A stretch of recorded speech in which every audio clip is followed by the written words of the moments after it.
tumbling, the walls are crumbling down, and there's another riot in my heart. They started fires, I watch the flames go higher, and there's another riot in my heart. And there's panic on the streets as everybody rushes for the doors. And there's chaos at the docks as everybody pushes for the shore. Just like before, I don't know if it's gonna be alright. I don't know if I'll be okay. I don't know if it's gonna be alright.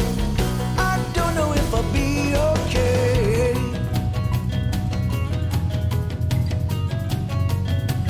There's a riot in my heart.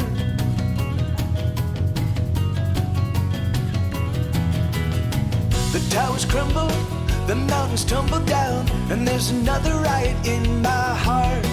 There's been explosions out on the ocean, and there's another riot in my heart. And there's panic on the streets as everybody rushes for the doors. And there's chaos at the docks as everybody pushes for the shore.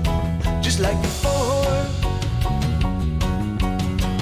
I don't know if it's gonna be alright. I don't know if I'll be okay. I don't know if it's gonna be alright. I don't know if I'll be okay.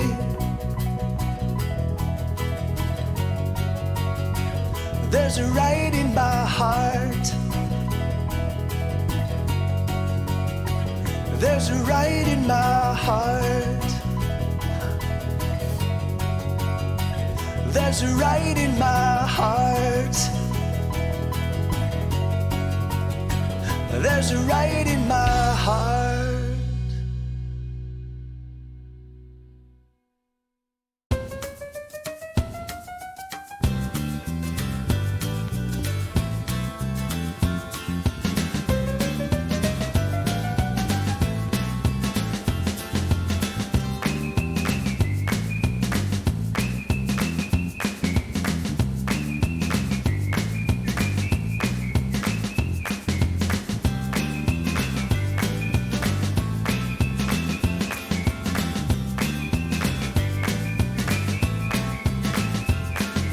Hey little bird, what you doing now?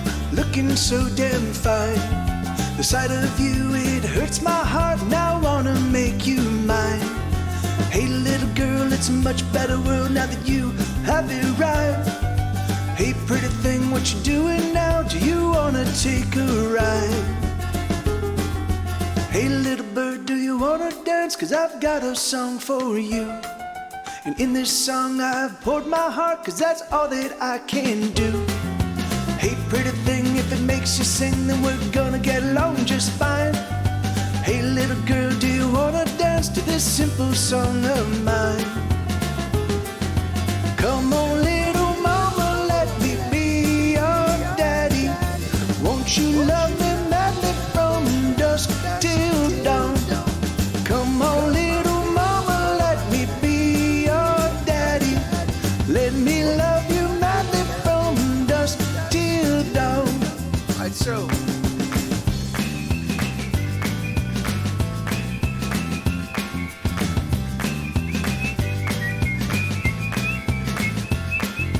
hey pretty thing, come over here and tell me what you do. What are all your turn-ons and the things that get you through? Hey little girl, it's a much better world now that you have arrived. Hey little bird, come home with me. Let's stay in tonight. 27 months. Come on little 27 mama, months. let me be your 27, daddy. that's crazy. Won't you love me 27. madly from dusk till dawn? Come on little mama, let me be your daddy. Oh, here we go. Let me love you madly from dusk till dawn.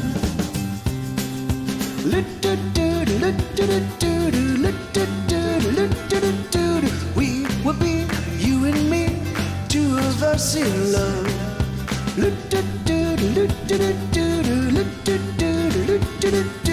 We will be you and me, two of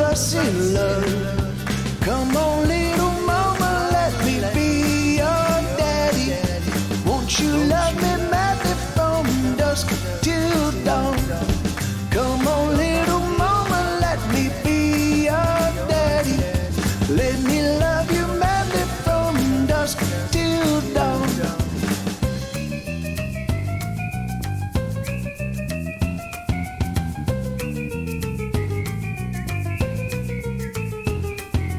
Come on, little mama, let me be your daddy. Won't you love me madly from dusk till dawn? Come on, little mama, let me be your daddy.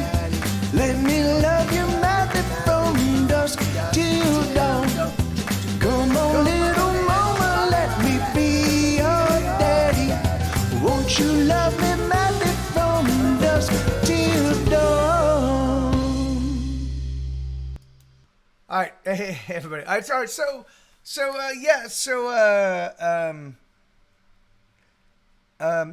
this is not going to be, the audio is a beat ahead. Oh, really?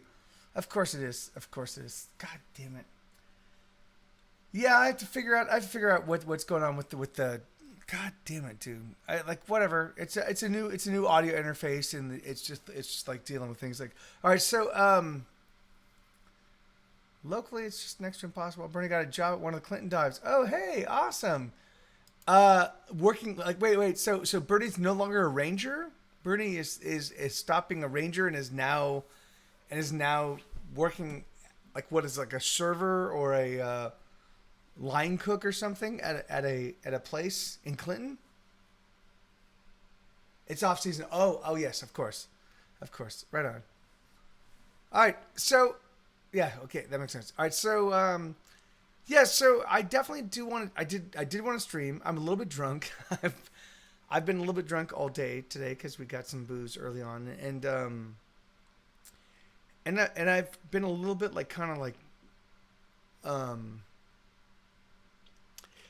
So what is it when you spend your whole life trying to make something awesome and you make it awesome and it's beautiful, and then you throw it out to the world and the world doesn't care? What is that called? What is it? What's the word?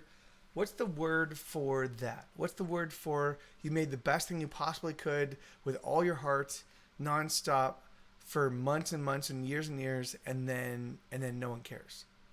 Because there is a word for it, and that's what I'm dealing, and that's what I'm kind of contending with. And so, kinetic apathy? No, apathy. Yeah. Life might be it. yeah. Hopeless pig. Life might be it. Yeah. Apathy suggests that there are things you do care about, and so therefore there are things you don't care about. But this is like, it doesn't even register on the map. It doesn't even. But it might, maybe kinetic apathy. Maybe kinetic apathy. I don't know. But yeah. So I'm gonna get drunk as soon as I get out of my office. My car's windows have been broken for 9 days, and the windshield guys still don't have the right part after 3 visits. That's it. Yeah. Fucking what? Yeah. Amen, Justin. Subaru, I'm sorry, dude. The thing is, it's like really, truthfully, do you live in Montana? Because you have to, obviously. Justin, tell me, am I not right? That story that he just sent out, that's Montana, right? It's you live in a place where there's 100,000 people in the whole state. Like Wyoming. Not Montana. That's Wyoming. That's Subaru, you live in Wyoming, yes? You live in Wyoming. You're in San Francisco. Really? Oh, it's a special car. What makes it so special? What makes that car special? It's a special. All right, what makes a car special? I love this special car. Tell us about how this. Hey, Riley, how you doing?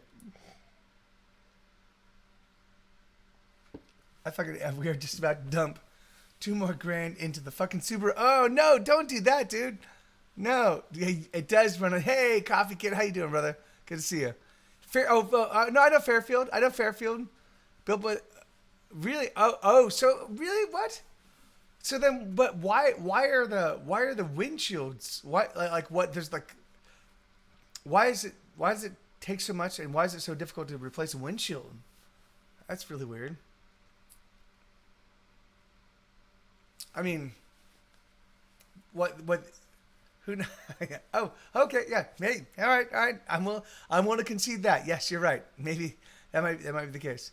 And it also needs a fucking new windshield, which isn't being addressed in the Yeah. I didn't believe in all my time of watching streams. I've never seen you sat down and talked. Yeah. This is going to be a very different stream because I'm a little bit drunk, and I'm a little bit heartbroken, and I'm a little bit like, I just want to hang out. I just want to hang out with my friends. You know, like I just like things. And if you guys don't mind, like I just want to hang out with you guys for a little while and shoot the shit and have fun and laugh and like. Cause I don't get out of my house. I don't have people to hang out with. Thank you, Schubert. Thank you, brother. Yeah, I don't have people. I live in Austin, Texas. I know 2 people. Katie, who's downstairs sleeping on the bed, and Charlie, who's like two doors away. And those are my people. That's my people. No, that's not so. Trey, actually, really truthfully, Trey. But so Trey is so there are people I qualify as like these are my dying people. These are people that like these are the people that share my sense that like we're not gonna do all right, and that's Kitty and Charlie, and then there's Trey, and Trey is like, you know, he's doing well. And I love him and he loves me and it's awesome, but it's like, but there's a different mental shift dealing with Trey. So that's why often I'll talk about like my Austin people, and I don't immediately come to Trey. Like that's Brian and that's Bryce. These people like they do things and they succeed, you know? Like that's awesome for them. But it's not what happens with me, you know? I don't do things and just succeed. I have to bust my hump over and over and over again to get a little tiny amount of success. I have to fucking bust my hump. I have to fucking work ridiculously hard all the time, nonstop, you know? And so, yeah. So it's hard for me when I'm talking about my Austin, because I like to like know that I can talk to people that feel the same. Anyway, all right. So thank you. Hey, thank you. All right. So apparently, Bernie nearly killing herself with it is costing a little more than planned. I will tell Bernie. Yeah. I know. Right on, Justin. Yeah, like hey, Isabella. And thank you, Riley. Yeah, no, and you guys I fucking love you guys. I really do. All right. So this is like so I kind of want to like turn this. I wish I could turn this stream off to the rest of the world. I would like to just hang out with you guys, like be like, oh, this is where I hang out in the living room. This is all of us just kind of hanging out and shooting the shit and having a good time. Because you know, there has to be some hot chick with a cute dog that has been wishing to talk to you. No, man, no. I mean, even if so, I think it's like, I've got my people, man. I've got my people. I don't care about hot chick. Like, you know, I've got my people. I've got my people. You know, it's you guys, and it's Katie, and it's Rooster, and it's Sue, and it's Charlie. Like.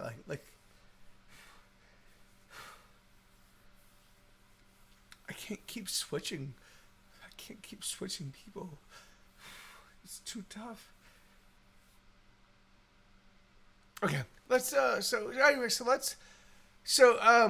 I worked 43 days in a row without a day off, and then 2 weekends off, and now back to 26 days in a row. And I feel you, Mike TV. I work way too hard. I love my work, but it's yes, and that's yeah. Thank you, Schubert. No, thank you, brother. Well, yeah, well. I mean, the thing is, but if you get up in the morning, dude, and you choose the clothes you wear, that's an artistic decision, right? So all of us, like that's the thing is all of us are artists, because art is saying, hey, this is me and this is my experience, and I want to share this with you. And someone goes, oh, I see your experience and I appreciate your experience, and this is me. And that's the art. That is basically the entire mathematics of art, right? So a lot of people don't realize that, like, yeah, when you get up and you put on a cool shirt, when you put on a funny shirt and someone goes, "That's an awesome shirt, man." That's an artistic experience because you decided to put that shirt on and walk out in the world with it, and someone sees it and they go, "That's amazing." And that is, of course, is it the same thing as writing a song? No. Is it the same thing as writing a play? No. Is it the same as making a movie? No. But that is the essential artistic experience. This is me. This is my life. This is me making a decision about my life, and this is me presenting to the world. This is me, and then someone else going, "I see you, and I appreciate that." That is the artistic experience. That is art. That is art. You know. No. I'm just. No. I'm just. It's just anyway. No. Yes, exactly. That's exactly right. That's exactly right, Lindsay. Lenny is right. Like it's been getting. It's a lot of fucking hard days. It's a lot of fucking hard keeping at it, and then just recently I put on the new album. Hey Dawson, how you doing, brother? The new album is the best I can do. The new album is the best I can do. It's my absolute best, and I've been proffering it to the world, and it is landing with a thud. And hey, Ham and Jam, how you doing, brother? Hey, good to see you, man. How you doing, dude? I'm not playing music right now, but good, yeah, great to see you, dude.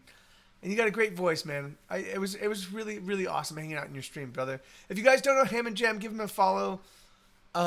Yeah, give him a follow. And Elix was the fellow that brought us to you, Ham and Jam.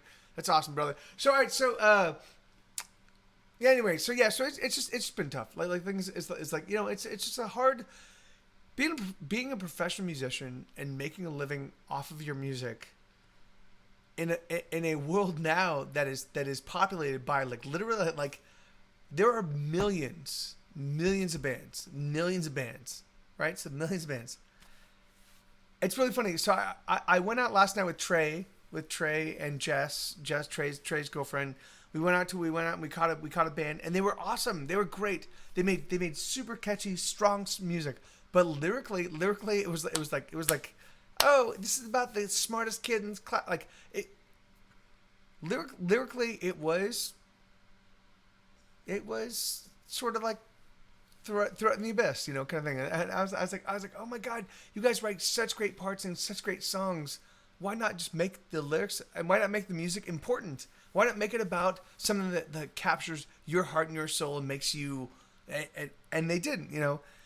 And so that was hard for me. Like I was like, fuck, dude. Like things like then they had a bunch of people that rolled out, and it was like a good vibe, and there were good people there, and I was like, and this is the music. This is, and I can't. And am I gonna be the fucking asshole that walks up to them and says, hey, you guys are really good, but you really need to write more important music? Really? Am I gonna be that guy? Is that what I'm gonna do? Like, really?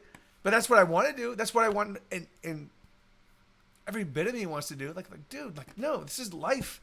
Here we are, right here, right now. Make shit that matters. Make shit that matters. Make shit that matters. And if it doesn't matter, then make it matter. You know. Well, yeah, no, I mean, it's not. I don't want to help. I just know I've been a professional artist for 30 years now, right?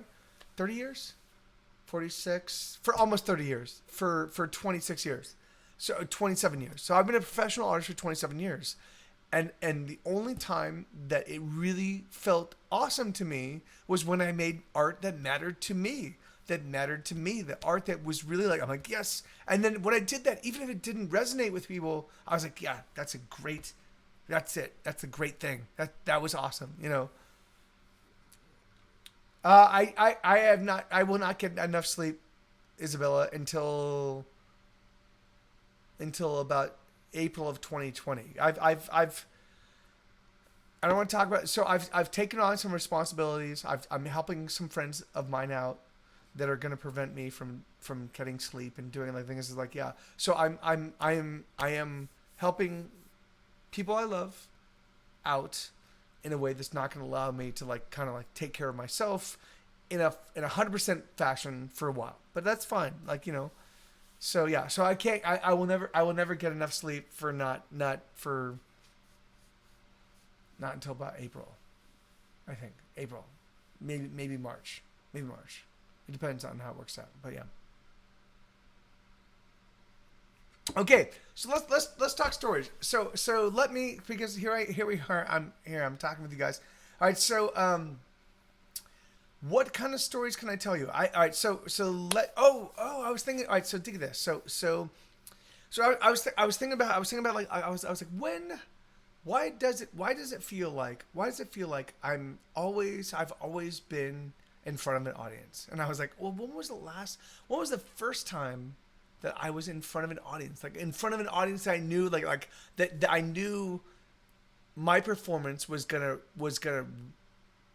impact the way that they left feeling like so, because that's the thing, is like when you play in front of any audience, if they're watching you, what you deliver to them lets them know how to, like, when they walk away, they feel good or bad or terrible or awful. They're like, that was terrible or it was great or whatever, predicated on what you do. And so I was like, when did that first happen? And I was like, oh, I was 11 years old. I was cast as Oliver in the play Oliver with Nehemiah Persoff. You can look him up. Here, I know how to spell his name. Nehemiah. How do you spell Nehemiah? Nehemiah Persoff. Oh, here we go. I got it. Hold on, wait. All right, so yeah, so so Nehemiah Persoff was the first Tevye on Fiddler on the Roof, right? So Fiddler on the Roof, which is like an amazing like a what do you call it? A perennial. It's a perennial play on Broadway over and over and over again. Fiddler on the Roof. Nehemiah Persoff was the first Tevye, the first anyway. So he's 100 years old. He hasn't died yet. He's 100 years old. He is 100 years old. He is still alive. Oh my fucking God. He is still alive. Nehemiah Persoff. So anyway, so I met Nehemiah Persoff when I was 11 years old, like 30 years ago. 4 or 5 years ago. Like Mike and I are around the same age, and from what I've seen, we kind of keep the same hours when sleep is dead. Yeah. But he's still alive. Nehemiah Persoff is 100 years old, and he lives in Jerusalem. Oh my God, dude.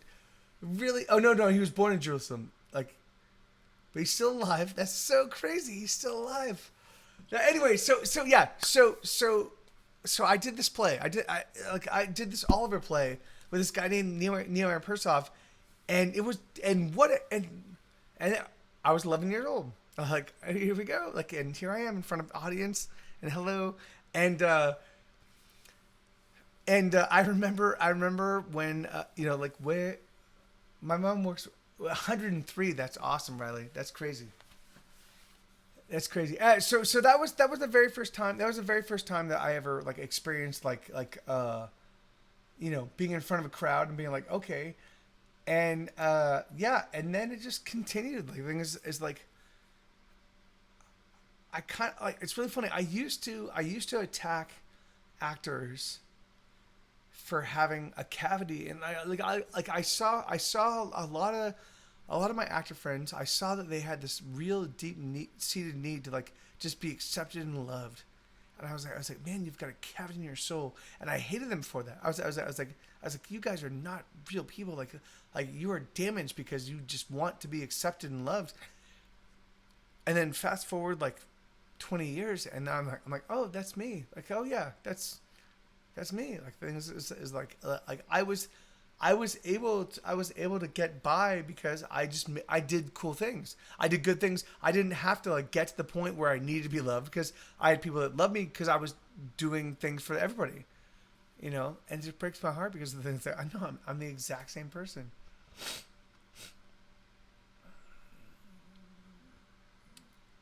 On No Nut November, I don't.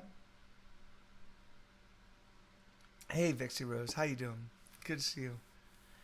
I don't know. No, November.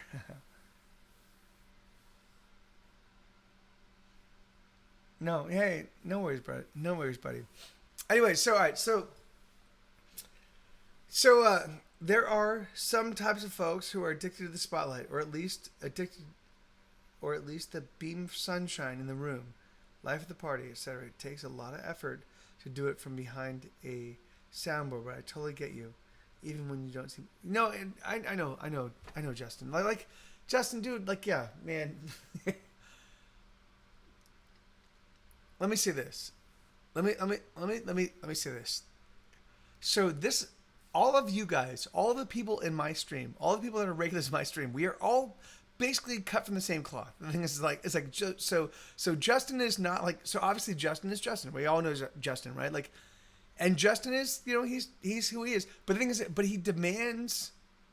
There's something about the way he presents himself. There's something about the way he says the things he does. They like it. He's like, I demand to be paid attention to, and he deserves to be paid attention to because he's a legit, like, that's the great thing, like, and that's Isabella, and that's Riley, and that's Shubru, and that's Elix. The thing is that all of us, like all of us are people that have been pushed to the periphery, but we are also amazing and bright and sharp and caring and passionate human beings. And that's, I think that's the thing that makes that distinguishes this stream from, and this community from everybody else that I've encountered, is that we're all of us, like, we're all of us people that, like, Blue, I know, like, yeah, and Blue is another one. Yeah. Anyway, I feel like I don't have enough. I want to give you guys I want to convey to you how important you are to me in a way that I can't do. I just can't do it, you know? I'm broken. I feel broken.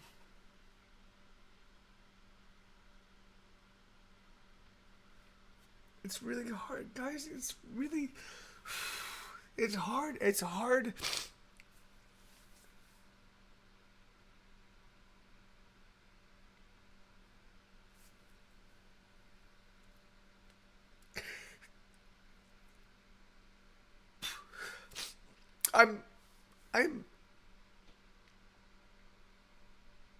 I'm very selfish. I'm very selfish. I'm not very. I'm not very. I'm not. I'm not. I'm not. Anyway, I don't know what. But yeah. But anyway, so it's just hard. But like, so it's just hard. I want you guys, like, I just want you guys to, like,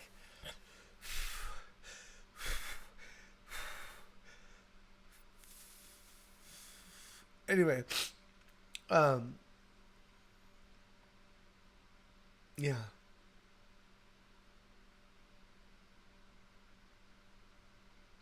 Thank you, Elix. But thank you, Elix. But it's, guys. God, man. It shouldn't be this hard. It shouldn't be this hard. It shouldn't be this hard. It shouldn't be this hard for Riley. It shouldn't be this hard for Elix. It shouldn't be this hard for Justin. It should be hard. It should not be this hard. I and Lachlan have 400 songs on phones too, and they're yours. Yeah, so that's awesome. Thank you, Riley. Yeah. 200. That's awesome. Thank you. Yeah. Anyway, I'm saying it's like it is all right. So let's get back to stories. Can I just tell you guys stories, please? Because I have to stream for 4 hours. That's what I have to do. I'm barely at a half an hour. Thank you, Jamie. Thank you, Jamie.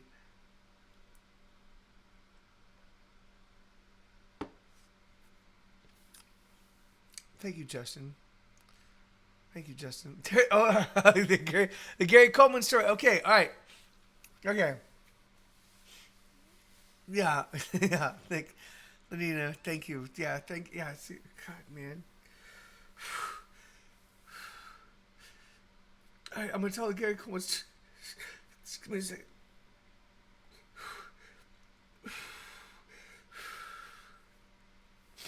Okay, so in 2001, I was working for Warner Brothers, and so I'd been the executive. I'd been like I was the guy in charge of shows. Like literally, like I was the touchstone. Like, so this is the way the hierarchy of shows go, right? So all the people that do stuff, and then there's the supervising producer who makes sure all the stuff gets done, and then there's the executive. And there's a producer, and that person is like the person that's like handling all of the big deal idea stuff. The executive producers, so there's multiple of them, and they all like have different perspectives on whatever it is they're working on. And then there's me, and there was me, the guy that was like, I am the conduit by which all this stuff shows up to the studio, right? So I was at Universal. I was a development executive. I was in charge of 2 shows. One was Vortec, one was the Savage Dragon. I was the guy, like everything, and I did my job very well because I realized because I talked to my people, and I was like, all right, guys, how do we get this done? How do we make this happen? Danny, what are you doing, dude? Lost connection, nearly home. Another 20 minutes. Oh, right on, brother. All right, well, yeah, get home safe, brother. I've become so much more confident since I joined the streams, and that's thanks. Oh, Isabella, thank you. That's awesome. Thank you so much. So, all right, so let me tell you. So I was the guy in charge of shows, right? So all of a sudden, Universal goes away, and I'm doing other stuff, and I'm working with my buddy. So the guy that was the president and the president of Universal Cartoon Studios, and Universal Family Entertainment, right? So he was Jeff Siegel. I want to bring him on the show, but he was the president. He was talking. Wow. All right. So I'm gonna get really deep. All right. So Sid Sheinberg. So Universal was the last bastion of the old school film and TV universe, right? So Universal, Lew Wassenberg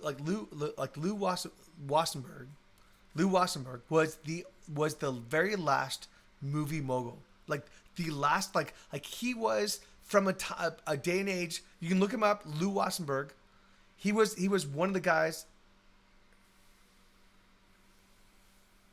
Hey, thank you, Team Stream Cheese. Thank you, man.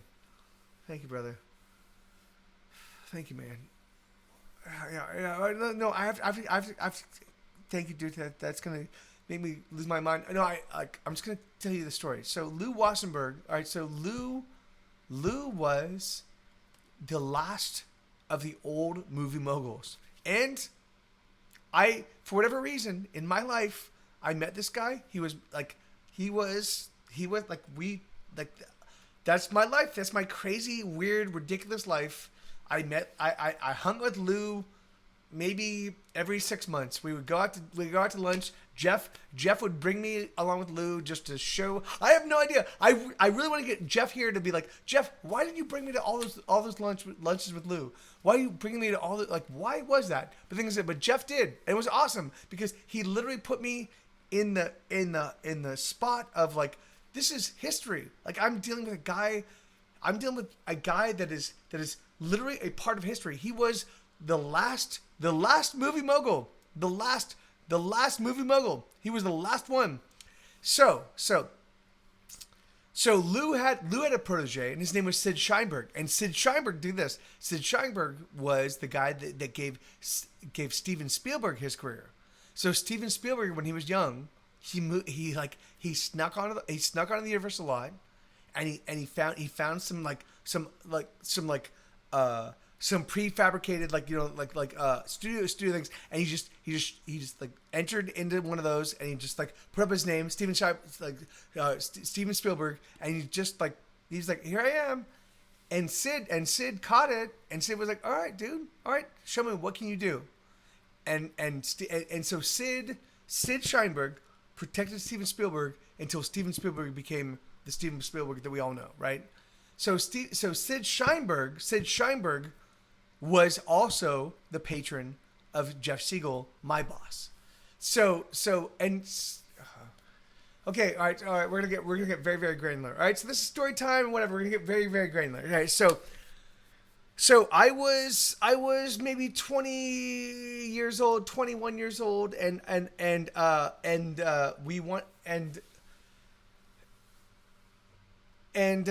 Jeff was like, all right, we want to do a retreat. We want to do we want to take our people and go somewhere and like do some things. And so they decided to do a retreat I grew up in the Palm Springs area in a place called Palm Desert. It's where Palm Springs is. It's the Queens of the Stone Age. Like Josh Homme was a friend of mine in high school. Like Josh Homme, that's Queens of the Stone Age. Brent Bjork was also in Caius.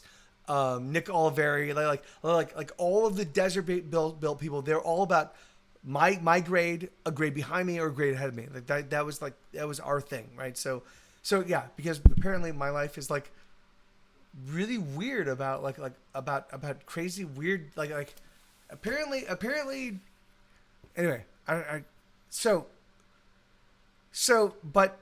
Jeff set up a retreat in the Palm Springs area, and so we all went out there and we were all hanging out and it was a good time, and we were talking the very first day. We were talking about what do we do to put Universal on the map from an animation perspective, right? So so Sid really wanted us to like have a franchise or have something that could in the same way that Warner Brothers, because Warner Brothers has Bugs Bunny and like Porky Pig and all that, and then the Animaniacs. So Sid was like, I want to compete with that, and so Disney has Mickey Mouse and Minnie Mouse and Goofy and all that. So Sid was like, I want to compete with that, and so we all got together and there's a bunch of us sitting there, and I'm like 20 years old.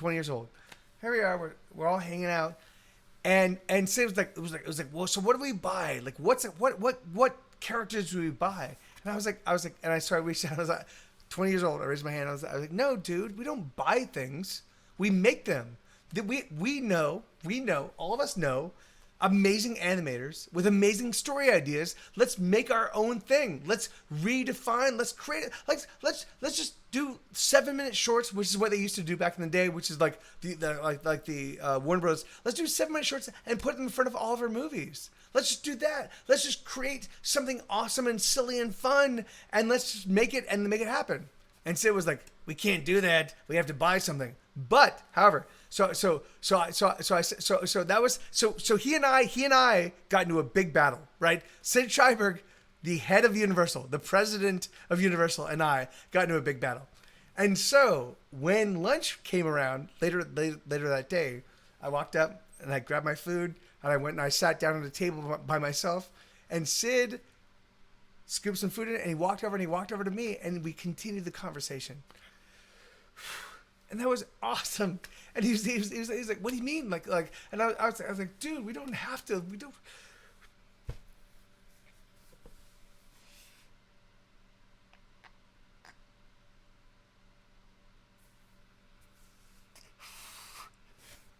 You don't have to.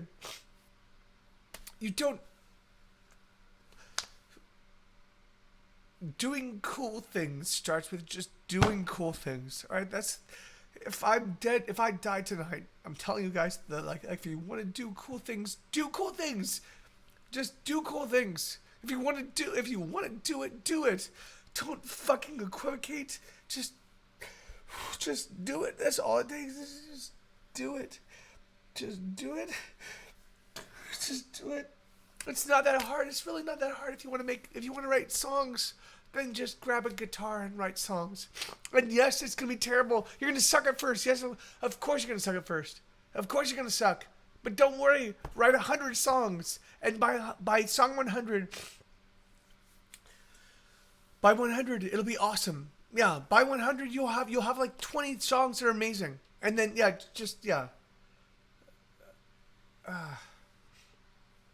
Hey, Kiyate, good to see you, brother. Good to see you, sir. And thank you, Isabella. Anyway, I like, man, like, the thing is, it's,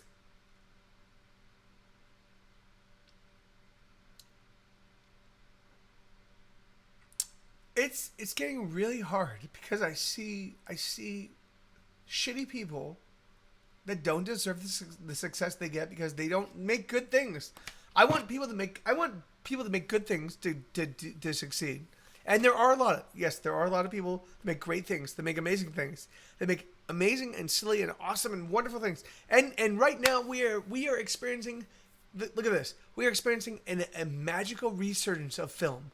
Right now there are films coming out that are awesome, absolutely awesome. And of course, and what does that happen? And of course, our box office draws are diminishing. Of course they are. Of course, because the better things get, the worse money it makes, because that's this shitty fucking universe. It's this shitty fucking universe. It's this shitty fucking. It pisses me off, man. I can't fucking deal with it. I can't fucking deal with, like, oh yeah, you make something amazing and you don't get any accolades for the fucking amazing. Like, it just fucking pisses me off, man. Please don't leave. No. I'm not. Yes, I know, guys. And that's when I'm doing that. Really, yeah.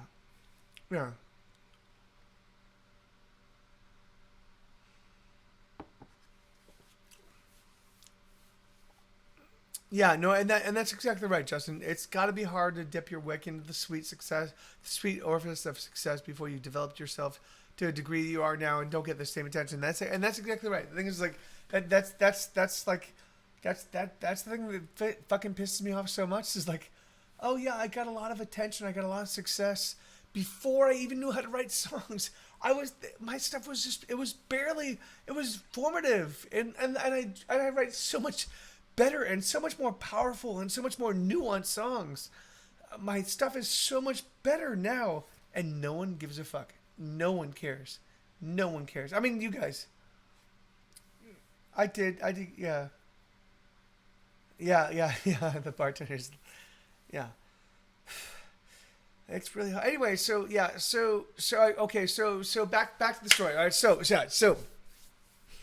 here we are at this retreat, and I say to Sid Sheinberg, the president of Universal Cartoons, the president of Universal, literally Universal, the president of Universal. He came to my table to continue our conversation. So here I am sitting down with him, and he and I we're tete-a-teting, and he's talking about, like, he's like, well, we should buy this or that, and I'm like, no, motherfucker. I'm like, no, dude, you create something new. And he's like, well, it'll take 15 years. I'm like, yes, but 15 years starts now. Of course, that's what it took. Like, yes, 15 years starts now, and 15 years later, you've got a franchise. You've got something, a perennial franchise that you can exploit over and over and over again in perpetuity.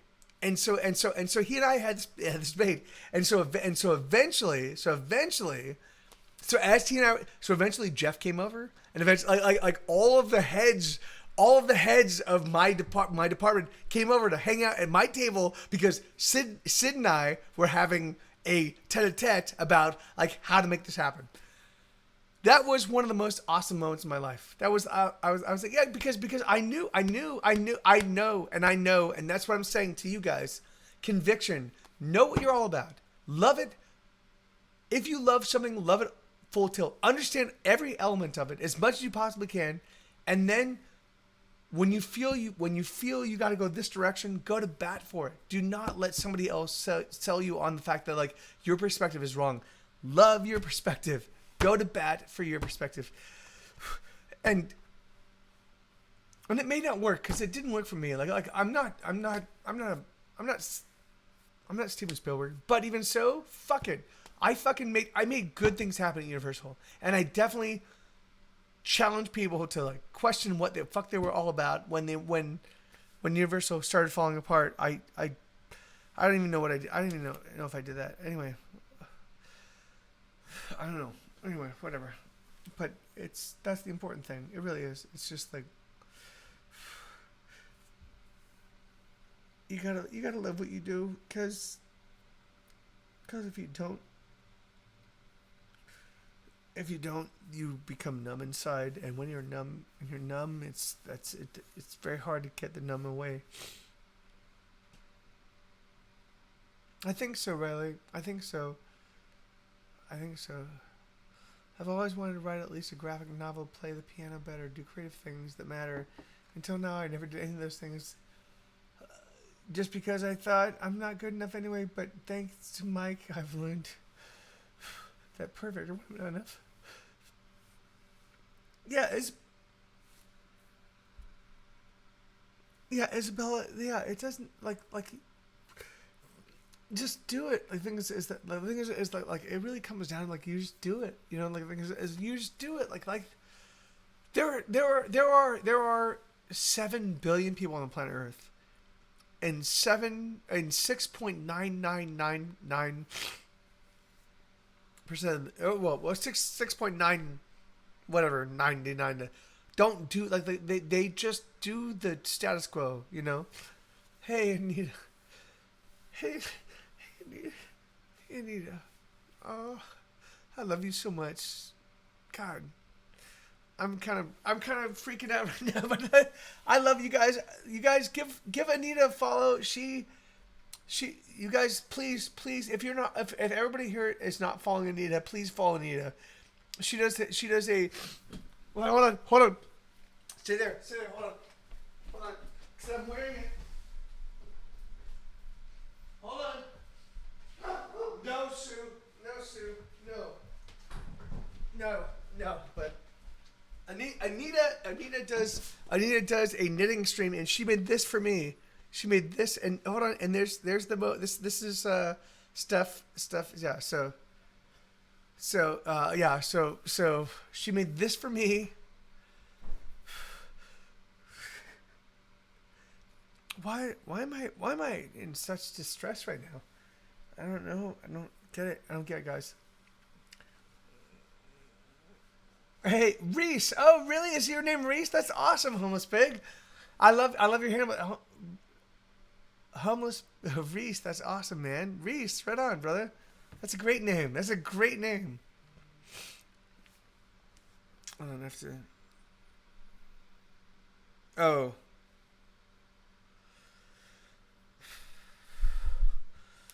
Anyway, oh man. Anyway, so it's just. Thank you, Kiyate. Thank you, brother. How you doing? So you guys. All right. So Kiyate, can I share a little bit of your story and your experience? Because yeah, I know. Is it not amazing? Is it not amazing? Like, and it's fucking beautiful, and it's like. Yeah, she's what an amazing, and I've seen and she knits so quickly. Like hey Camel, how you doing, brother? She knits so quickly. God. Oh man, God damn it, you guys!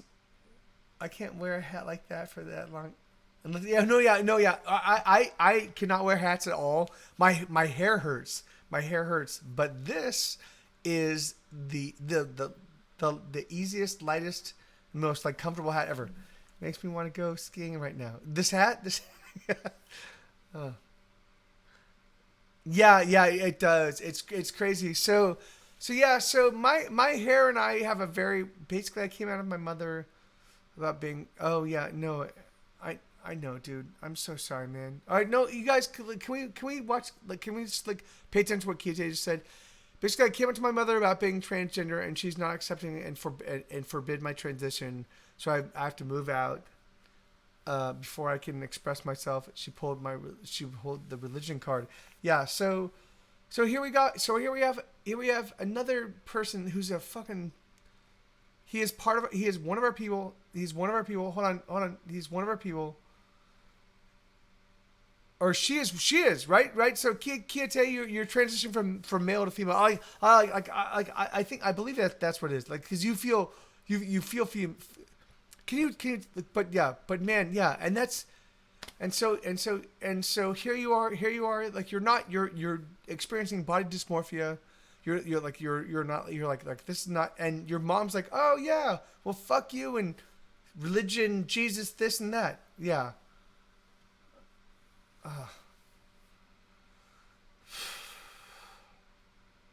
Yeah, and Lena does it. So yeah, amen. And when he said, keep being you, you're amazing. And don't sweat it. Don't, like, dude. If where do you live, Kiete? Where do you live? And should we change your Kiete to your Discord? It starts with an M. It is Justin. It's working great for my aunts. It's working great for my aunt and my mom. Like, they love it. They love throwing their religious certainty around. It's so great. That's so awesome. Yes, and they really are. They're like yes. This is wrong. Abortion is wrong. It's just wrong. Oh, really? Okay, so you're a 16-year-old girl that found herself impregnated by her dad, and yes, but abortion is wrong. Yeah, yeah. That's like, really, fucker. Like, really, like, oh, you're so certain. Yes, because life comes down to just really easy. Anita. Okay, definitely. Well, it's not Anita. All right, so whoever it was that's not Anita. All right, hold on. I have to. I was not expecting it. I did not want. Oh my God, Anita, not Anita, not Anita. It's definitely not Anita. It's certainly not Anita.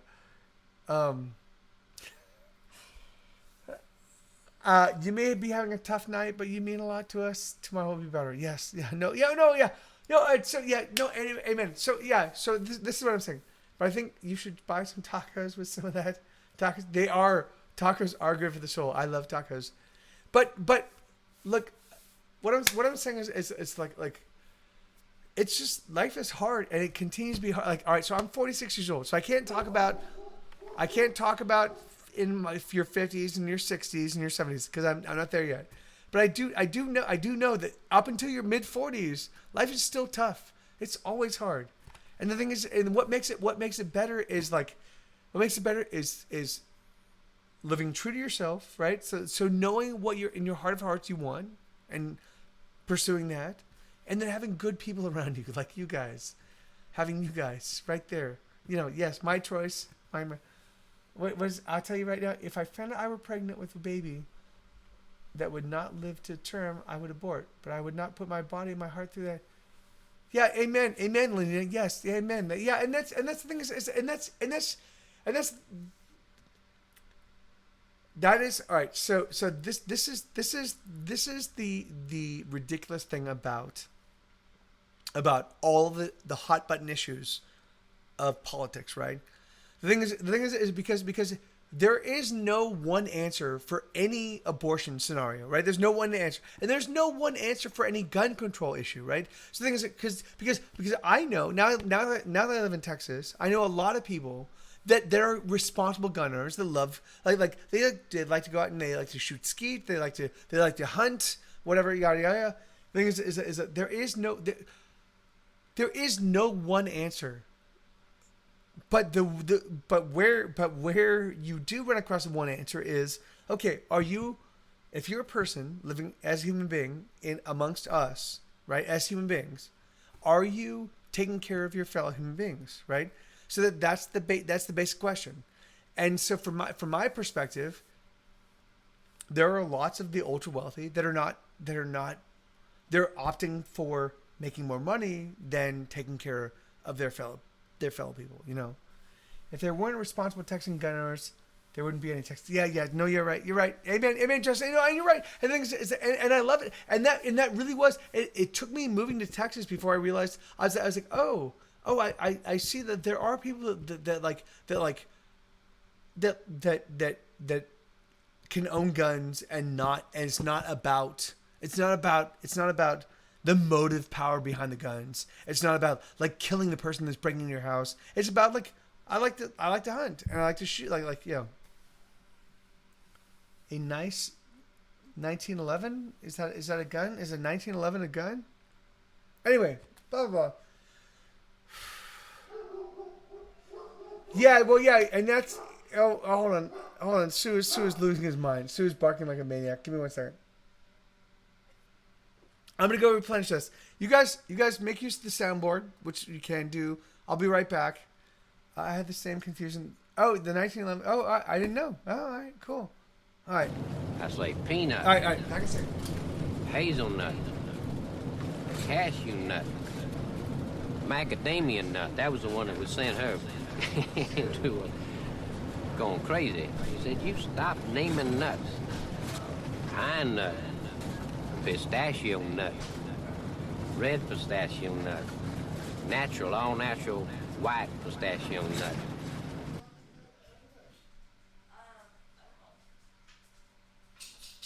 If only you could see what I've seen with your eyes.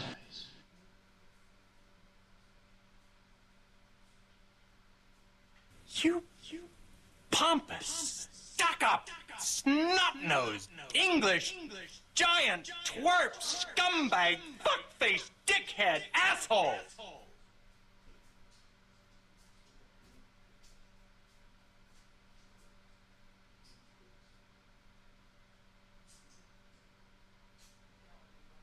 Hell, I like you. You can come over to my house and fuck my sister.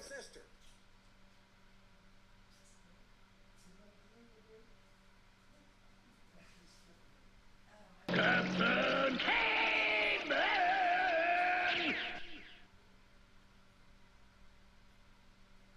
Right. How would you like to buy it all? Round and neat. A nearly perfect circle. Tidy and complete.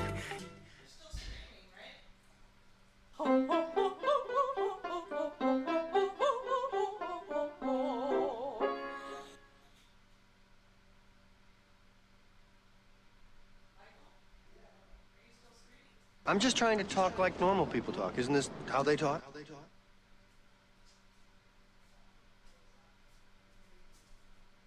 Why, you stuck-up, half-witted, scruffy-looking nerve herder.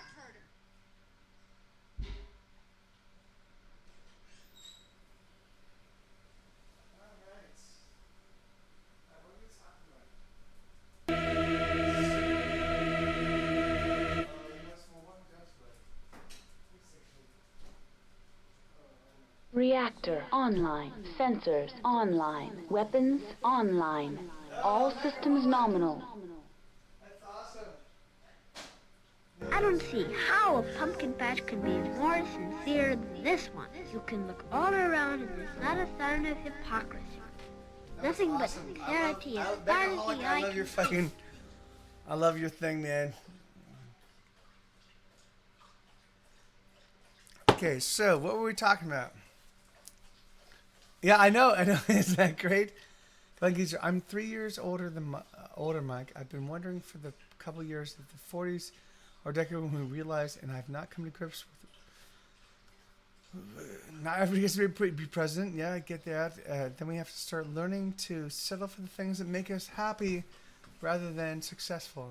Not sure if that makes. No. That in fact, Clint Gleaser. That's exactly like. That's the thing, man. Like it really is.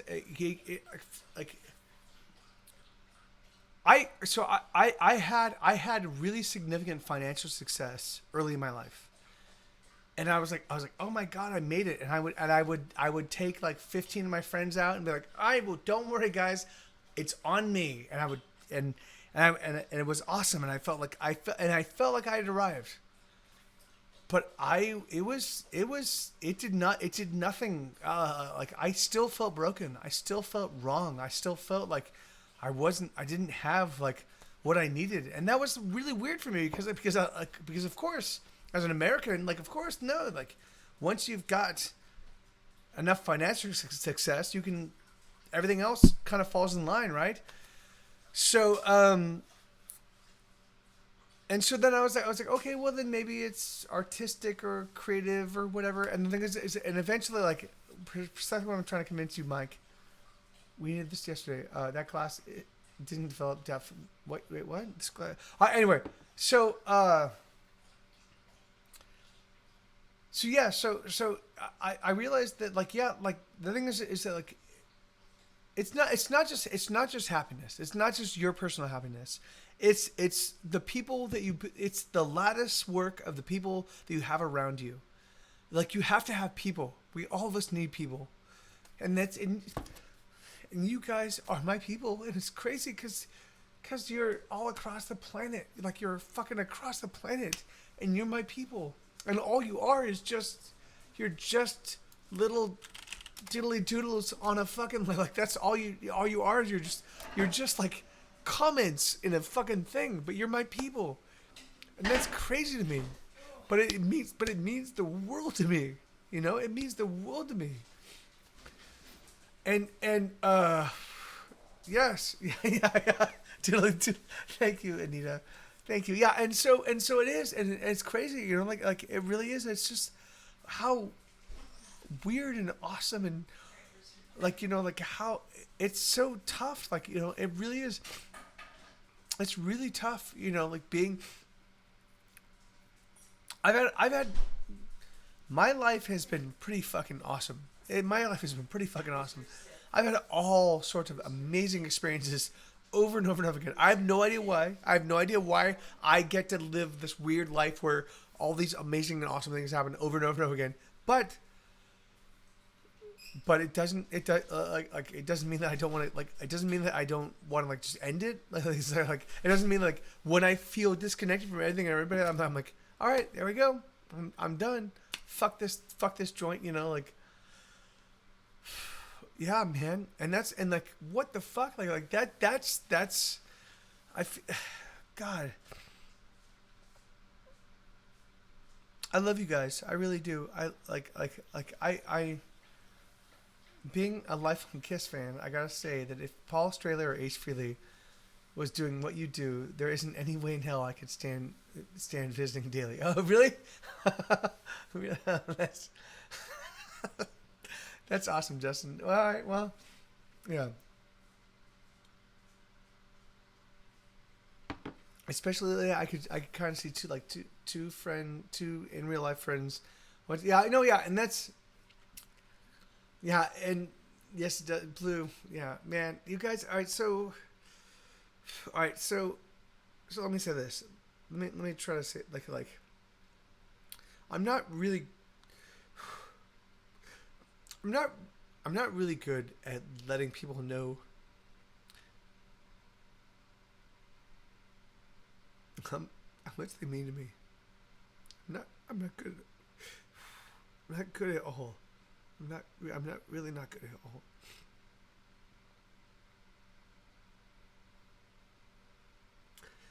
But I do think about you guys a lot. I think about all of you a lot. I think about like I can't even be. I think about you, all of you, a lot.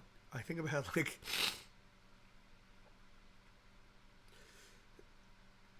Here's an example. So I will be like, Sue, what's going on, dude? And I will be like, turn it up, man. And I'll be like, oh, that's Dawson. Like, hey, is that Freedom Rock? Turn it up. Like things like, I do that kind of stuff with you guys all the time. I do.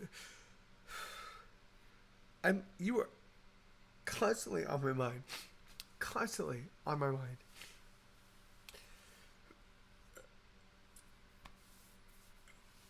And, yeah, you're constantly on my mind. That's how crazy that is. Like, I mean, and the great thing is I've met a lot of you. I know a lot of you in a way that so it doesn't feel like it's really weird, just digital stuff. But even those of you that I haven't met, yeah, you're still family. Like, you're still my people. You're still my people. My people. My people. You are my people. My people.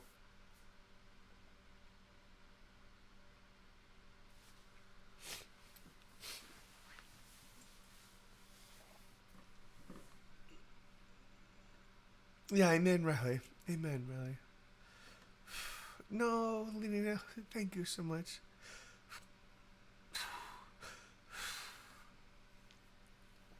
You guys, this is really hard. I'm really struggling right now. It's like, what do I do? What do you do? What do you do when you've made the best thing you could possibly make?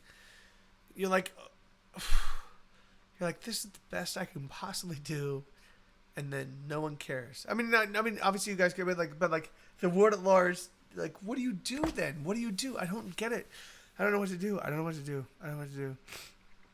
I don't know what to do. It's the like, I defy anybody to put better music together ever at all. Show me an album that has more complex pop arrangements than this new record, and I don't know what to do. I don't know what to do.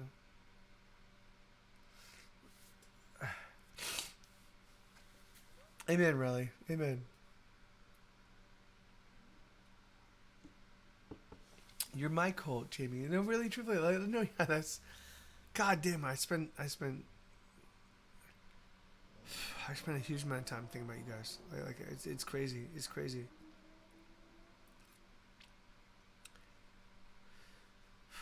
It's crazy.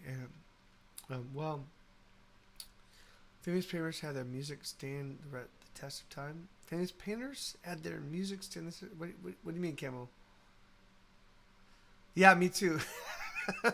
I mean, I love Twitch because it's an easy and convenient way to do this, but it's not it's not, yeah. Anyway, all right, so I've only going for an hour.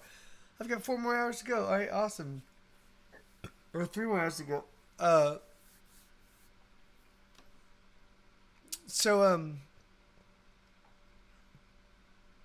God, man, this has been Danny. Ever since the first day we met, I'm so grateful. I had the opportunity to meet your same person in stream as you are in real life. Nothing. Hold on. Nothing fake about you. I have so much to thank you for. I'll never be able to pay you what you've done for my dad. Yeah, okay, I'll talk about your coin just a second.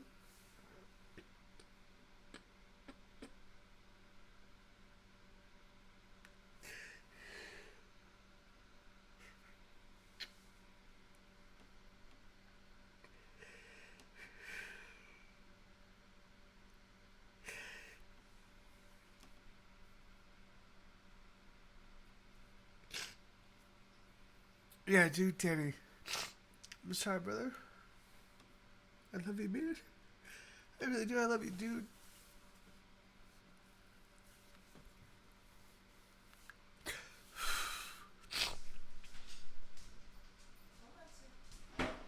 I love you, dude. All right, so, all right, Gary Coleman. So I'd spent 10 years as a big deal, development executive. There were 4 studios. Fox. Half-witted, scruffy-looking nerf herder. That's you. That's Katie Uguni. Justin just did that, sweetheart. Yeah. Katie says hi. No, that was great, man. Tell them I have a funny story. She has a funny story. Come on up and tell it. Come on up and tell it. Come here, me too. I've been crying nonstop. I look like a troglodyte.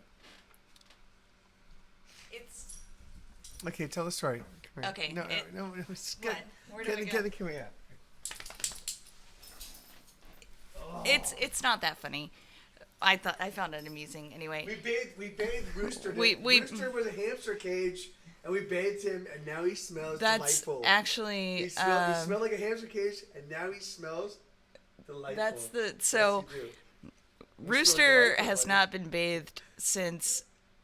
Yes, I am his mom. Yeah, so a year and a half. I bathed him once when they thrust this skinny little skeleton puppy into my arms, and he was covered in shit, I guess. And I washed him off then. So, but he hasn't been bathed since he was 3 months old, and he's now a year and a half. Look at the sploot. And, Look at the sploot. Look, Lanita. Look at the sploot. Oh, by the way, Lanita, we've been using that term Sploot. constantly. Yeah. So Michael's like, well, we need to bathe the dogs. And I'm like, okay, yeah, we need to bathe the dogs. So I don't know.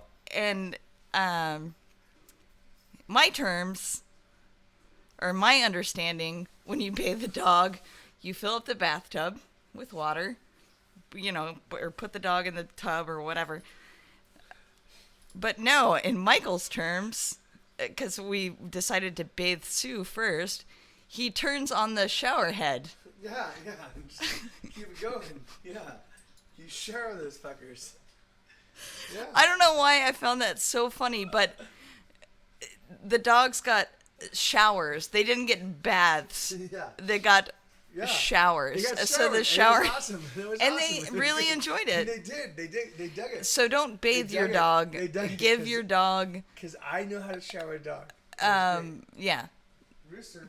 Oh, I love this history that's. Do you take Sue out, sweetheart? No, I'm about to. Okay. By the way, she's not Mike's mom. Oh my God. What? No, I'm not Mike's mom. Oh, she is my mom. She is my mom. Hey, Mom.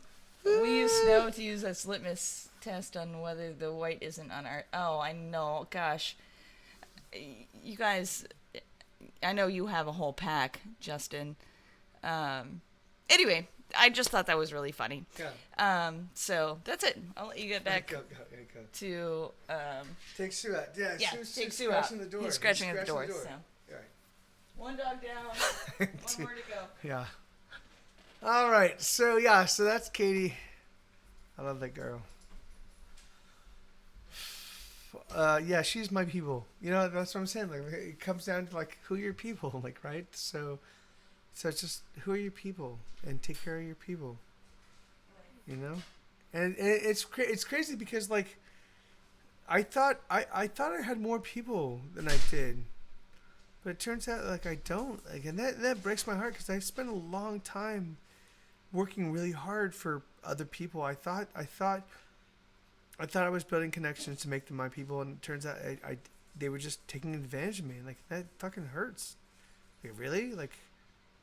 Really? Oh yeah, I brought you 300 people to watch your band play, and that resonates not at all with you.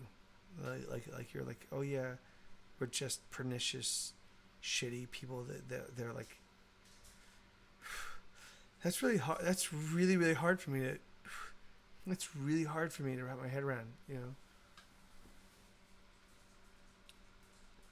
I know, Anita. Anita. I know. My God, I know. And you're right. And you're absolutely right. And the thing is and and you guys, Anita, I love you guys. Anita Band-Aid is she is in my inner circle. She is my people. She is my, if you like what I do at all, in any way, shape, or form, then yeah. Yeah. Yeah. And Anita has had that's what I'm saying. That's what I'm saying. All right. So this is the thing. All right. So for whatever reason, my stream, for whatever reason, attracts. We're all broken. We're all damaged. All of us have pain that is persistent. It's not insurmountable. It's not something you can't judo flip and get your head around. But it's just persistent pain. That's all of us in this stream that I know that are my people have persistent pain. There's some wound that just does not heal. Right? There's some wound that's just you can't heal it. It's just a wound that keeps being wounded, and you do your damnedest, but it's just there. And the thing is and I get that, and I love you for it, and I'm it's yeah, all right, man, all right, yeah, it's tough. This fucking shit is tough. It's tough. It sucks. It really does suck, and it's not gonna go. Apparently, in 46 years, it's not gonna go away. No matter what you do, it's not going to go away. But I love you guys, and I will be here for you, and I will be here. Like Whiskey has a ribbon, and now I'm gonna make all right, good, Justin. But yeah, it's persistent.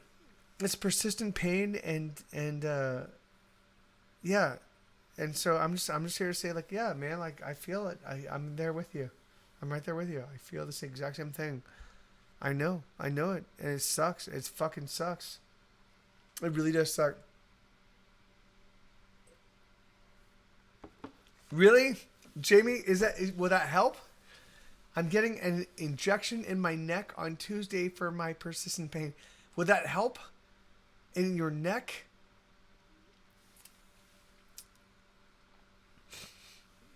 Wow. Yeah. There's a big Rickenbacker 12-string hole. You know, amen, Camel. Of course, yeah. Amen, dude. And of course, Isabella, yeah. Thank you. No, really, truthfully, I should be thanking you guys. Thank you. I mean, yes, here I am. I'm streaming. I've not played one lick of music. I've not done anything other than just like sit here and shoot the shit. I've not done anything other than just shoot the shit. Why am I... Thank you. I should be thanking you guys. Thank you so much. Thank you so much for being... Thank you so much for being here for me. Like, the thing is, like, it really does mean the world to me. Like... It's really funny. So I've been trying to breathe more, like because I do find myself getting overwhelmed with everything. I just get overwhelmed all the time, all the time. But if you just do this, and you breathe out, like it makes it a little bit easier to wrap your head around, and that's pretty awesome, right? That's a cool trick that I just learned. 46 years old, I just learned that. Just the breathing for meditation is so calming. Yeah, see, that's I can't meditate, man. I can't turn my... I don't even want to. I can't turn my thoughts off. Because that's what makes me. That's who I am. I can't just stop being me. Because if I do, I'm dead. That's weird. That's really weird. Isn't that crazy? Isn't that really crazy and weird? Yeah. Isn't that a crazy weird thing? Yeah. So that's my personal chaos. No. Thank you, Lena. Yeah, but not necessarily. I don't think. I think you need like. I don't think I'll always be me. I don't think so. I haven't always been me. Like I'm trying desperately to be the me that I see in my heart of hearts that I should be, and that's a hard person to be. It's a hard person to be. It's a hard person to be the person that you, in your heart of hearts, want to be, as opposed to the person you are, because the person I am is very selfish. I'm very selfish, and I'm very broken, and I want to get drunk, and I want to get high, and I want to do chaos, and I just want to like fucking, I want to just like embrace the oh yeah, it's all over, here we go, fuck it. You know, and I can't because I've got a dog that loves me. I've got Sue, and I've got Rooster, and I've got Katie, and I've got people in my life, and I can't do it. I can't, and that's really hard. That's really hard because I just want to just be like, fuck it. I can't, because I love them. I love them more than I love me destroying myself, and that's really weird. And that's really hard, right? Isn't that... What a weird thing that is.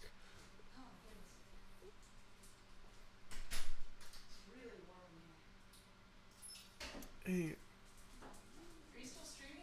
The person you are is very self-critical and also super disciplined.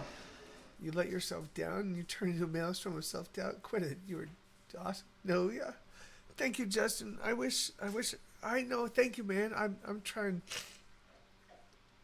I'm trying to get there, dude. I really am. I'm trying to get there, man. I really am. And thank you, Lena, and thank you, Isabella. I'm trying to get there. I'm trying to get there. I really am. This is not helping. Booze is not helping, but booze is helping because it does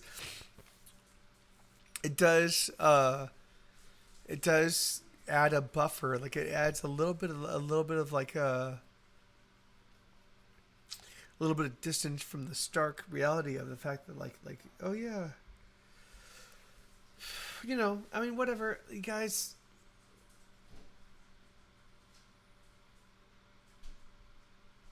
You as an amazing person, man, you're amazing and intelligent. Thank you, brother. Thank you, Danny. Thank you, dude. Like. All right. So let's do this. Let's. Yeah. All right. So let's do this. Let us move on from like. All right. So yeah. So let's do this. So yes, I'm gonna keep drinking booze. That's what I'm doing tonight. I'm gonna keep. I have lots of stories to tell. Gary Coleman. Yes. All right. Okay. Do you guys want to hear about the time that I trolled Gary Coleman and Warner Brothers Animation, all of Warner Brothers Animation and Gary Coleman at the same time? Do you guys want to hear that story? Do you want to hear that story? Tell me. I'm gonna go replenish this. You guys tell me. You can just say yes. You can just say yes or whatever. Just let me know if you want me to tell you. If you want me to tell you how I trolled literally all of Warner Brothers Animation and Gary Coleman. Yes! Right. Oh, yeah! Can you feel that, buddy? Huh? I have exorcised the demons.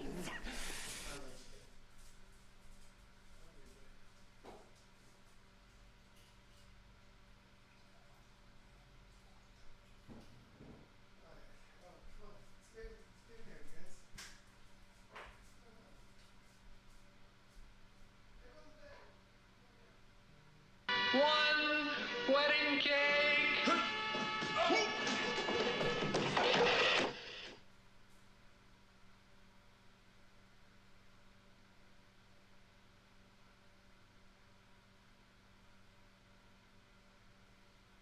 I just wanted to say that I'm a nerd. And I'm here tonight to stand up for the rights of other nerds.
Drugs?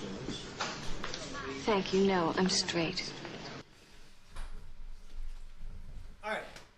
Okay. So, what was I saying? All right. So Gary Coleman. All right. So I was 28 years old. And I had a very successful career as a development executive. I'm a fucking song! I had a lot of friends in the film and TV business, and one of my closest friends, my buddy Scott Las Casas, his wife, I didn't think they were married. His girlfriend, who was his baby mama, she was the the supervising producer on a show that was called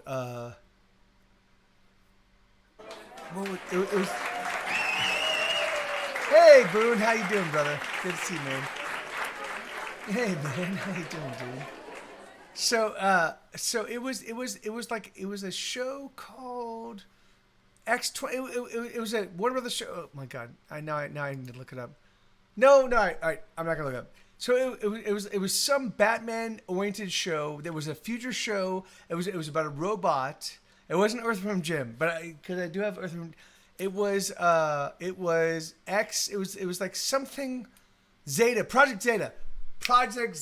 There you go. Project Zeta. Sorry. So Project Zeta was the show I was assigned as a production assistant, right? So the lowest of the lowest. So I went from like being at Universal, like I'm literally the executive in charge of everything, like of creative, like oh yeah, all things come through me, and to like literally like I'm like the guy that's like a gopher. I'm just a gopher. Here we go. So here I am. I'm a gopher, and I'm working on this show, Project Zeta. So, and so, but even so, like I knew a lot of the people on the staff, and they were all friends, and we were all having a good time. And at Universal, the president of my division, Jeff Siegel, was always into like pranks. Like he was really big into pranks. So I was like okay. So when I showed up at Warner Brothers, I was like, all right, let me I'm gonna prank our executive producer, right? Of course that's what I'm gonna do. So I sent him a message. So what I did is I created a Gmail account saying I'm TV's Gary Coleman. I am TV's Gary Coleman at gmail.com. I am TV's Gary Coleman at gmail.com. And I sent a message saying like, hey, I'm gonna be at your office today at 4 p.m. because I think I'd be perfect for the voice of Zeta, of Project Zeta. So this is after the first season's already. Project Zeta's voice has already been established. So there's no way that they're gonna change. Like, but I sent him an email. Saying like, I think I'd be perfect for the voice of Project Zeta. Come on, yeah. So I will be there tomorrow at 4 p.m. So the next day rolls around, 4 o'clock rolls around. Of course, Gary Coleman doesn't show up. Of course he doesn't show up. So then I send another email from I'm TV's Gary Coleman saying, hey, because, oh yeah, so the animation department at Warner Brothers was at the Sherman Oaks Galleria, not on the Warner Brothers lot. So we were very like, so we weren't on the Warner Brothers lot. We were like 6 miles away. So what I did, I sent emails. I said, hey, I showed up at the Warner Brothers lot, and they didn't have a pass for me, and they didn't know my name, even though I'm TV's Gary Coleman. But I'll be there. I'll be there tomorrow. Let's sort this out. Like let's figure this out. So yeah. So why don't I'll show up tomorrow at 4 p.m. same time. Like yeah. So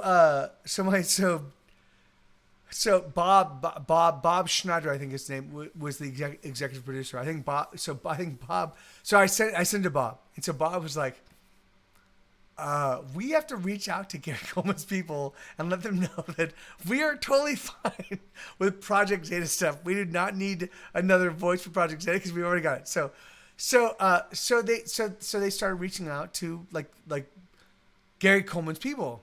Gary Coleman had no people at this point in time. He had an agent, but like he had no people because yeah, that's what you do with your old child star. So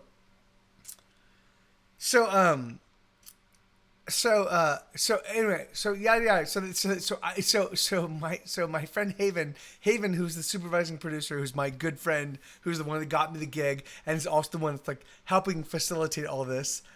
She lets Bob know, oh, it's Michael. Michael's the guy that's doing this. But Bob, thank God, Bob does not go to me and say, you cannot do this. Instead, Bob says, we're gonna get Michael.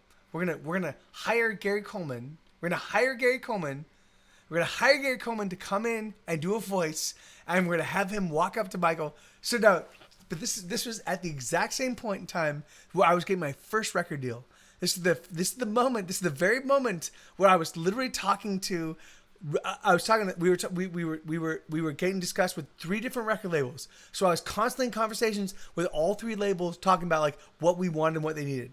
And so, oh, thank you, Josh. Thank you, brother. And so here I am. So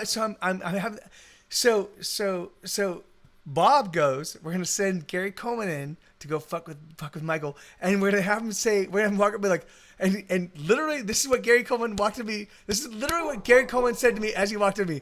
What you talking about, Michael? Like you guys know what you talking about? What you talking about, Willis? Like he literally walked up to me. He literally walked up to me and said, "What you talking about, Michael?" And he did that. And I was on the phone. I was on the phone with the record label that we eventually signed with. I was on the phone, and he walks up to me. Gary Coleman walks. Yeah. Gary Coleman walks up to me and goes, "What you talking about, Michael?" And I look at him and I go, I put my hand, I go, hold on, dude. And I keep the conversation going. And so apparently I didn't realize it until later on. The entire staff of my show were all standing around the corner watching me doing this. They were just waiting to like watch me get caught with Gary Coleman walking over and be like, "What you talking about, Michael?"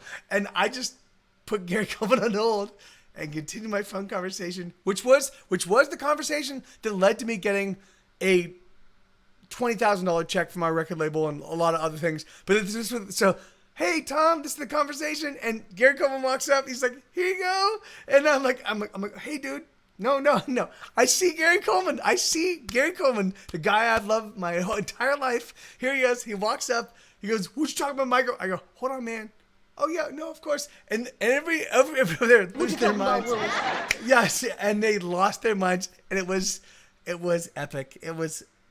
Yeah, and that's what I have to say. Like, that's my life. My life is entirely filled with shit like that. Crazy shit like that. Hey, yeah. What can you say? I have no idea. But that was, yeah. And Gary Coleman got a job out of that. So we hired him to play a voice. It was 2001 or 2002. He played a voice on Project Zeta. You can look up Gary Coleman Project Zeta. And you'll find the year. I think it was 2001, 2002. It was probably 2000, 2001. And that's exactly right, Jamie. Yeah, it is all about LA. Yeah, but God, that was awesome. Like cause I knew Bob. And never were like, "Oh, Gary Coleman's gonna fuck Mike up." But I was on the phone for my music, and I was like, "Hold on, dude." I was internally freaking out, but I was like, "Hold on, man. This is about the thing that I'm gonna segue from fucking TV to music, about my music. Here you go. Sit tight." What you talking about, Willis? Yeah, what you talking about, Willis? Yeah.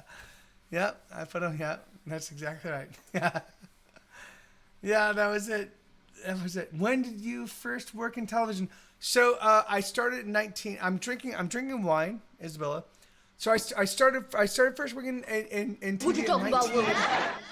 So all right. So let me tell you this. So all right. So when I was, did you have your Universal? I don't, Boone. In fact, it's actually in LA, and I don't wear it, like, cause it's too big, and it's like one of those like sports jackets. I don't wear it anymore, man. Hey, Jadavan, how you doing, brother? Okay, so when I was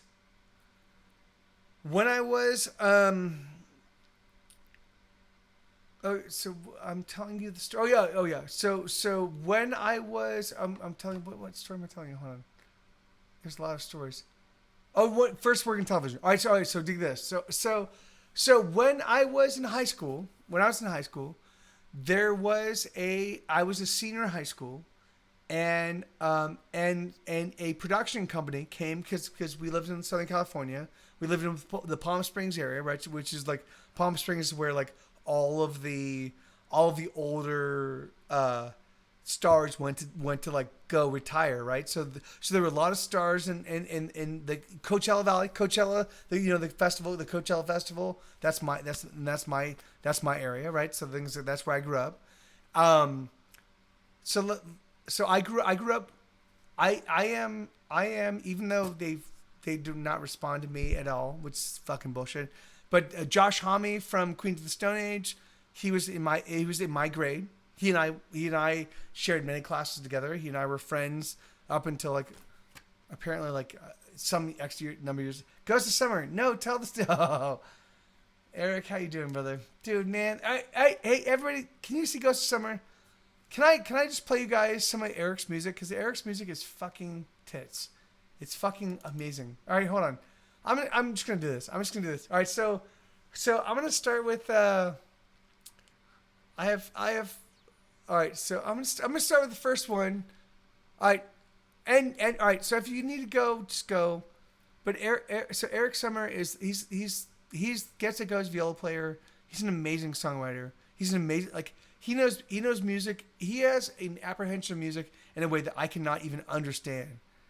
And so this is a song called God Damn It, Harriet, I'm Not a Mind Reader. To my great domain, your eyes as wide as eyes can get, a mud cake pendant on a chain, proclaimed your name was Harriet. Now a sneaking, squeaking hypocrite is clearly wishing I were dead. Can't keep from freaking out a bit. You were puncturing my waterbed. I can see what's wrong with you, though not what's wrong with me. It's just I have a better view of you objectively. Harriet, do you think I can read your mind? The assumption is unkind. I am not a mind reader. God damn it, Harriet, did you think I would eat your soul? Just because it would make me whole. I am not a soul eater. I can't eat your soul. I can't read your mind. You slide and slink away from me like butter in a frying pan. It might erode my charity were I not such a patient man. You'll barely look in my direction. You don't want food or sympathy, amusement, refuge, or affection. I don't know what you want from me. I can see what's wrong with you, although you disagree. It's just I have a better view of you than you of me. Harriet, do you think I can read your mind? The assumption is unkind. I am not a mind reader. God damn it, Harriet, did you think I would eat your soul? Just because it would make me whole. I am not a soul eater. I won't eat your soul. I can't read your mind. I don't know what you want, dear, but it's only you and me to the end of time and space. We have to reach détente here, or all has scars enough that even time will not erase. I am almost out of things to try, but if not attention, toys, or food, perhaps you're just the same as I. Perhaps you just want solitude. So together we will be alone with everything we'll ever want. Whenever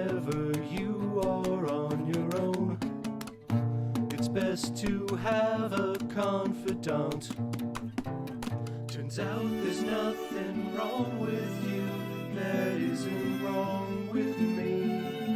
We'll both stay here for many years of perfect privacy. Harriet, long after I retire, should I finally expire after I've been boozing some? I've planned it, Harriet, you don't need to eulogize. Maybe you can eat my eyes after I'm done using them. I can feed your soul. I can read your mind. Yes, I know. See, that's what I'm saying, guys. You guys, all right. That's what I have to say. So Boonesboro. There he goes. Boonesboro is another one about. All right. Will you tell about visiting Wizards of the Coast? Seriously, you giving back cards? The guy was so big. You did such a good thing. Oh, thank you, man. Thank you. Okay, I can talk about that, but yeah. So, but let me first say, like, things. It's like so yeah. So Boonesboro, and the Ghost of Summer. Like it's like these are people that are great musicians that make great music that I love with all my heart. And I feel all the time that I've failed. And I don't know why. I don't know why I feel like I don't know why I feel like I should be able to like take on the world of music and be able to kick its ass. But that's what I felt. Like I just thought like, oh yeah, of course I could, with the talent of my friends, the talent of my people, and we can take on anything and kick its ass. Apparently, it turns out that's not the way it works. I know. Apparently, it turns out that like you have to be the kid of somebody important, or you have to be rich, or you have to be like you need more juice than just gumption, right? And I didn't realize that, and that was tough. That was a tough thing to like for me to realize. Like, oh, okay, oh, really? But even so, we've done some awesome things, and Boone and Eric, and we have to be incredibly lucky, and then you have to never stop being incredibly lucky. So yeah. So it goes. Putin, yeah. Amen. There you go. Yeah, no, I know, Justin. Yeah, amen. I know. Yeah, it is Eric and Schmed and like. So yeah. So but it breaks my heart, motherfucker. It breaks my fucking heart. I know fucking world-class musicians that make fucking world-class music. Like literally beyond world-class. That make music that no one can ever repeat other than them. And we are all of us struggling. No, I'm not talking about me. Schmed is struggling. Eric is struggling. Boone is struggling. That fucking like, are you fucking kidding me? Like you can't do this. So you've done this for 20 years and you can't make a living off of doing what you're doing? Motherfucker, I just want to fucking... of course, I'm not going to rage because I appreciate all this stuff. But I really want to trash the shit around me because it fucking pisses me off, man. All right, Riley, you sleep well. It pisses me off, man. It fucking really pisses me off, dude. Like, are you fucking kidding me? Like, hey, I'm not struggling. I'm doing fine aside from... Yeah, no, your car got stolen yesterday? Eric, your car got... Whoa.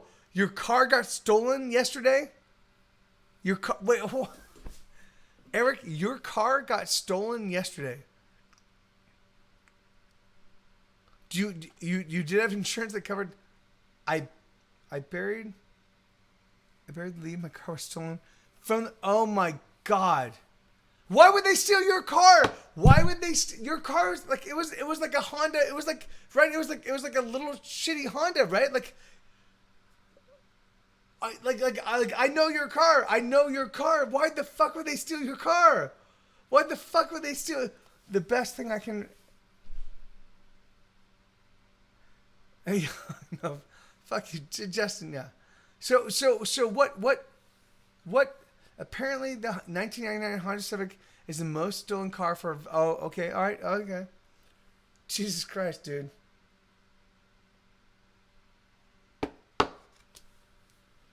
Dude, I'm so sorry. All right. Oh no. I thought that. All right, but Serenity was not in the car, right? Serenity was not in the car. Everything's fine. Your Viola's fine. Everything else, it was just the car, right? And you had insurance, yes?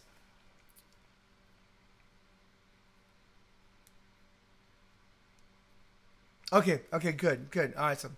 And your insurance is going to cover it? Yes, please tell me yes. Your insurance is going to cover it?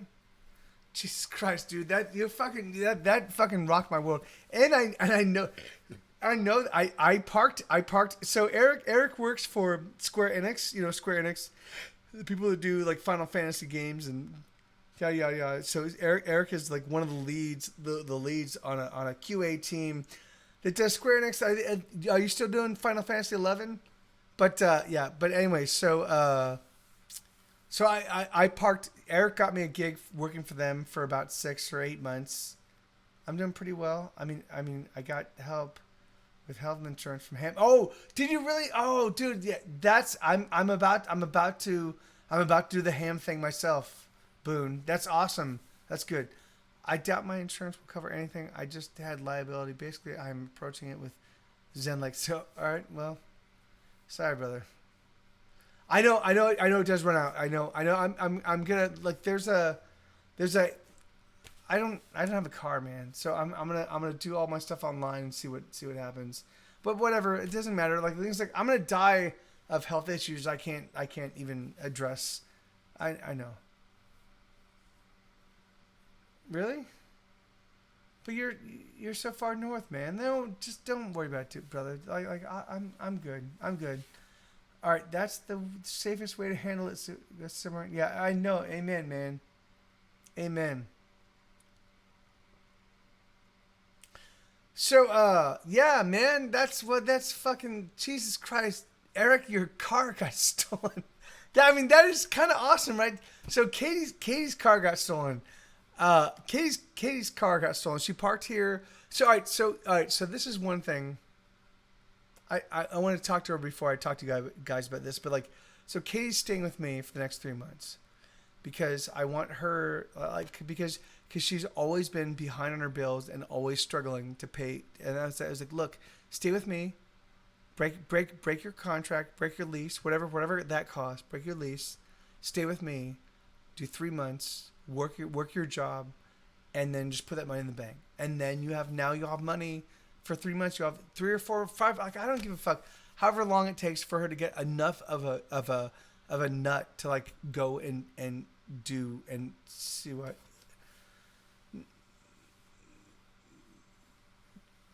No, Josh. No, man. I'm not. I'm really not.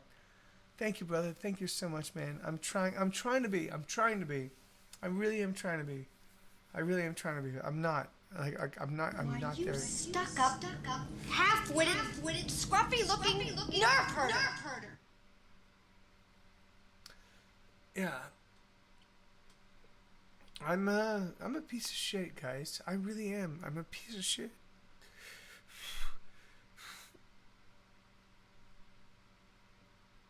Frosty? I love you. I love you, Linda.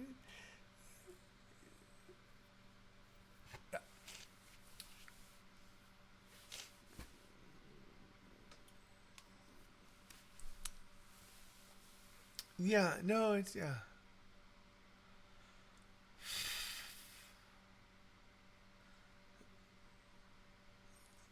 Yeah, kind of, sort of camel, like, and whatever. It's fine. Like, all right.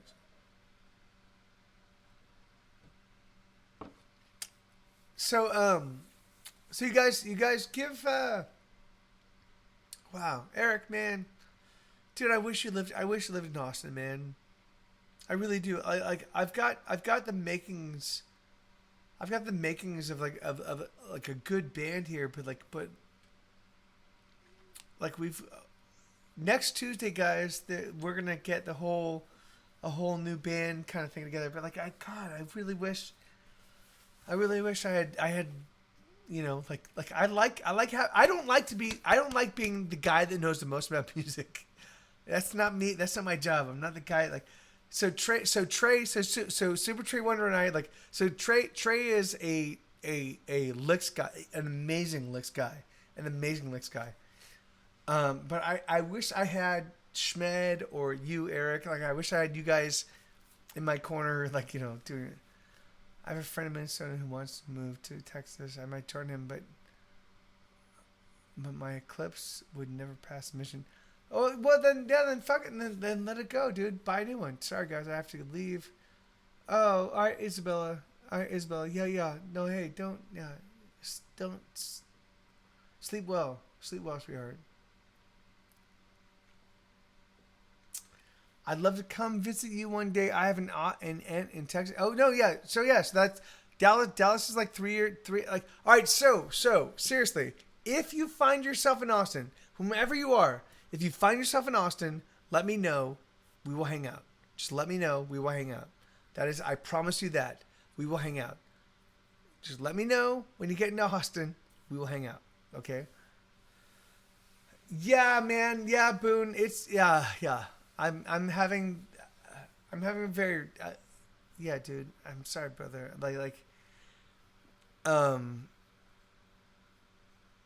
Yeah, man. Like it's so. All right, give me a second. I'm gonna. Can I just give can I give Boone a sense of like kind of what's going on? So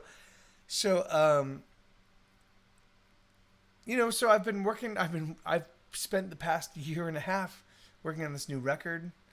I've poured thousands of hours into this record. I've been putting out the singles, yada yada yada, and just recently, like last week, 2 weeks ago, I drilled into the numbers. Like oh, how many people are watching this? How many people are digging the new songs? And I got like 200 or 300 plays on each single, which means it's like 10 people, 15 people, maybe like listening to it repeatedly. And so I have 5,000 followers. I have people that apparently like love my music. You look at Songkick and Bands in Town, and I put out new music, and over multiple months, 200 people, like 200 listens, which is not 200 people, 200 listens. So yeah, but that's not the case, man. That's not. Oh, maybe my shit's not good. Maybe my shit's not good. The thing is like, but I like to think it's good. I like to think it's important and has value. But you're right. Maybe it's not. Maybe it's not. Maybe it won't be found. Maybe because I'll say this, in my experience, sometimes an existential crisis is the only way forward. Yeah, Eric. My life is entirely existential crises, and I'm getting tired. I'm just getting really done. I'm getting done. I am getting so tired of like, are you fucking kidding me? Because like, really, do I have to struggle every single time?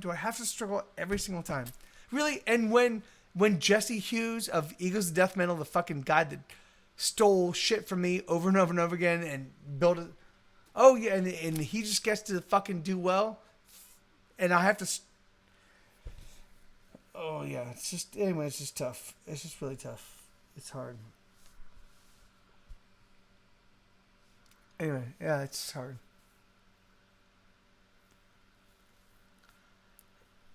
I like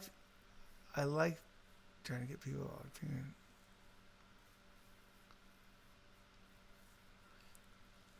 Yeah, no, you're right, Justin. That would be awesome. That really would be a lot of fun. And thank you, Josh. Thank you, brother. Thank you so much. Thank you, brother. Oh no, Bobcat. Helpless Pig he's one of our people. Like he's one of us. He's one of us, dude. Don't like. Thank you so much, though, dude. Thank you, Bobcat. Thank you, man. God, I fucking love you guys. I love you guys so much. But oh my God. Yeah. thank you, dude. Thank you, and I love you, man. I know Bobcat is amazing. Bobcat is he's the chief. Like things like he and Elix and like man, my mods. It's really funny. It's really funny because I run across. Hold on, and I have to say this about my mods. I run across other streamers, great streamers, awesome streamers that say, Mike, you have the best mods. Your mods are awesome. And I'm like, okay, what do you mean? Like how is that? But yeah, but for whatever reason, I cannot say it. I cannot explain it why. But other streamers recognize that you guys, Elix and Bobcat, and Jadavan and Justin and Lenina and Bluefront and like Curtis and Ghost of Summer, like for whatever reason, I cannot explain why. But they say they're like your mods are awesome. I have no idea why, but the thing is, but I do agree with that. The thing is, like, I love you guys. You are my, God damn it. All right, I have to stop crying. Can I? It's 8:00. I have 2 more hours to go. All right, great. Well, great. This is awesome. My science is pretty loose tonight. I don't know if I can probably help right now, but cats and hugs to those and combined. Or so anyway, thank you, Bobcat. Thank you, brother.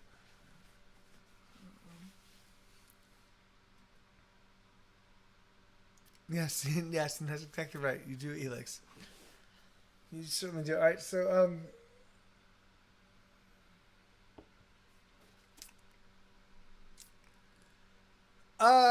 cause I'm having, hey, Sergeant Psychotic, hey man, I'm a professional musician. I have 16 albums in stores. I've been doing this a long time, and it's hard, it's just hard to like keep on keeping on, man. Like I think like that's what I do. I will always do it, but it's really hard to keep on keeping on. It is very, very hard to make music. All right, so there are millions of bands. Turn on Spotify. Do you have Spotify? Turn on Spotify. If you have Apple Music, turn on Apple Music. And then be like, what's something new? Let me find something new. You get 1 or 2 things, right? Things is like, so it's a very difficult thing to be an indie rock musician trying to survive in this day and age at this point in time. It's very, very difficult. So that's why I'm crying. Because I am a little bit drunk, and yeah, this is fucking bullshit. This fucking noise is fucking bullshit. But hey, all right, that's what I got. I got it. I will take it on. Fuck it. I will take it on. I will kick its ass over time, slowly but surely. It's really difficult industry, and as I say, comparing this, yes, compare and despair, yes. Compare and despair. Like, see, that's why I keep Eric around. You guys see that? Compare and despair. That's why I keep Eric around. That is why I keep Eric around. Compare.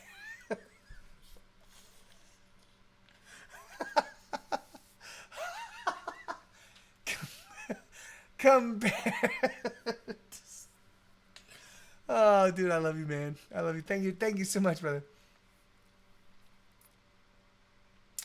It's cold to me in my room. It's 65 in my house, and I'm in. So Josh, turn on. No, amen, brother. Turn on the heat, man. Just turn it up like a couple degrees, dude. Yeah, dude. You should never live in physical distress like that. Like if it's too cold, then turn it up. And if you can't do that, then come to Austin. I can help you. I can set you up. Nobody ever feels like they've expressed themselves and received it in the manner expected. Mark Koffler probably wanted to hang out himself over the mic. Oh. Yeah, maybe, dude.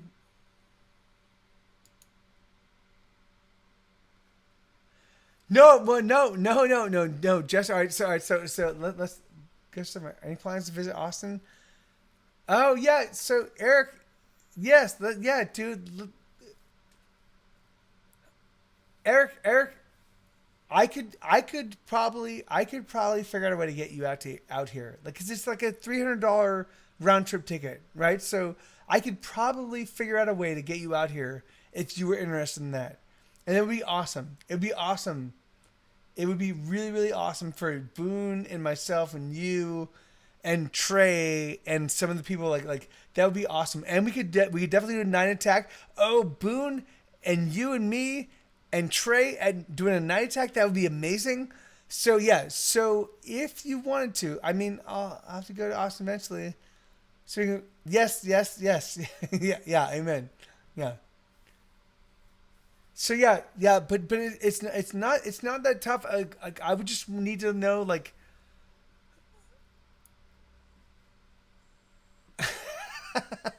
Josh. All right. So Eric.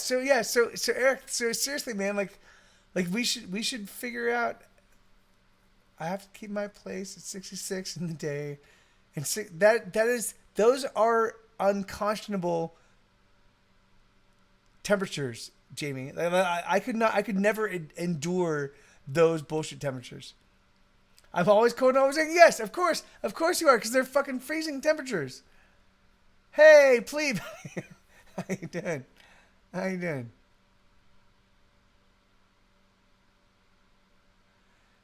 All right. So I think we definitely have to sort this out. I think everything will come down a bit after the audition and the holidays. All right. So what do you think? What do you think? Like maybe February? What? Oh my God, dude, Eric. February is also the tail end of February is also South by Southwest. Come out for CloudyCon. I will figure out a way to get you out here for free. I will find a way to fly you out here for free. Come out for CloudyCon, right, guys? We'll get Eric out here for CloudyCon. And I will demand of Brian and Justin. I'll demand like you guys have to like let us do something. Like things I know like yes, and we will do that. We'll do CloudyCon, Eric and me and Boone and Awesome, and it'll be great. And then all right, great, perfect. All right, good. I got enough. All right, so that's what we're gonna do. We're gonna do it. All right, Eric. Think about. No. Hey, dude. If I send you a ticket, if I send you a free fucking ticket, you have to come, right? You have to come. If I send you a free ticket, you have to come. Yes, that's exactly right. That's exactly right, Alex. That's exactly right. So if I send you a free ticket, you have to come, right, Eric? Right? A free ticket out here, you have to come.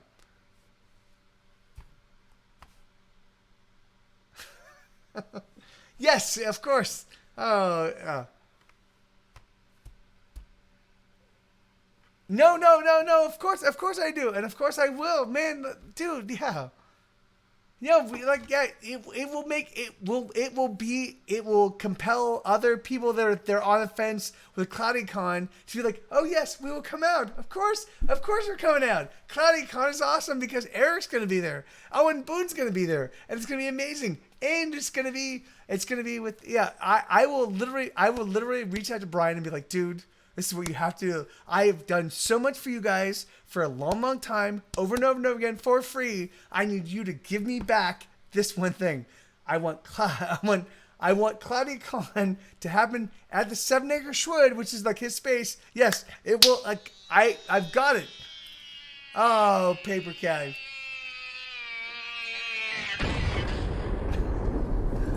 God damn it! How you doing, brother? Yeah. No, yeah. We got it, man.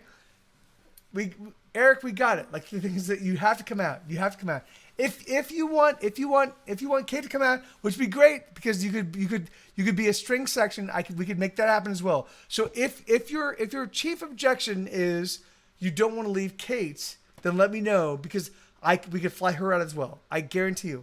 I will figure out a way. I will pay for it myself. We will figure out a way to get both of you out here. But if she's comfortable like hanging out in LA and you're like, we will figure it out. Why you stuck up? Yeah. Half-witted, scruffy-looking nerf herder. Okay. All right, guys. It's 8:00. I know it's only 2 hours in. Oh, and Rach, Lexi. Oh my God, I love you. Should I keep going? Should I keep? Am I providing anything you guys are into? Like I've been feeling. I mean, I can keep doing this. I can keep being the drunk person in front of you. Listening time, yes. Okay, all right. Some more stories. All right, so I'm gonna get some more booze. I'm gonna come back. I'm gonna tell more stories. I'm gonna tell more. Yeah. All right. Yes, I will tell. I will. All right. So magic card stories. You're right, Boone. All right. So I will. All right. So I tried telling the early whatever. I'll tell the magic card story. All right. So sit tight. I'm gonna go refresh this. Sit tight, you guys. Talk amongst yourselves. You guys hang out. I'll be back in a second.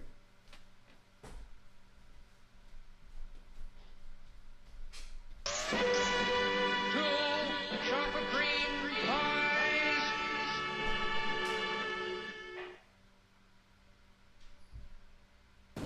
I say peanut, hazelnut, cashew nut, macadamia nut. That was the one that was sent her into going crazy. She said, "You stop naming nuts. Pine nut, pistachio nut, red pistachio nut, natural, all natural, white pistachio nut." No, I am your father.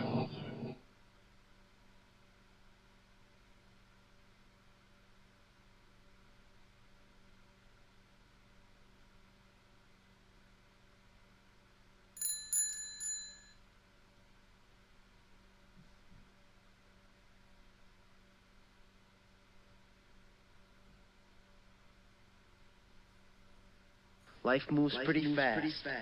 You don't stop and look around once in a while, you could miss it.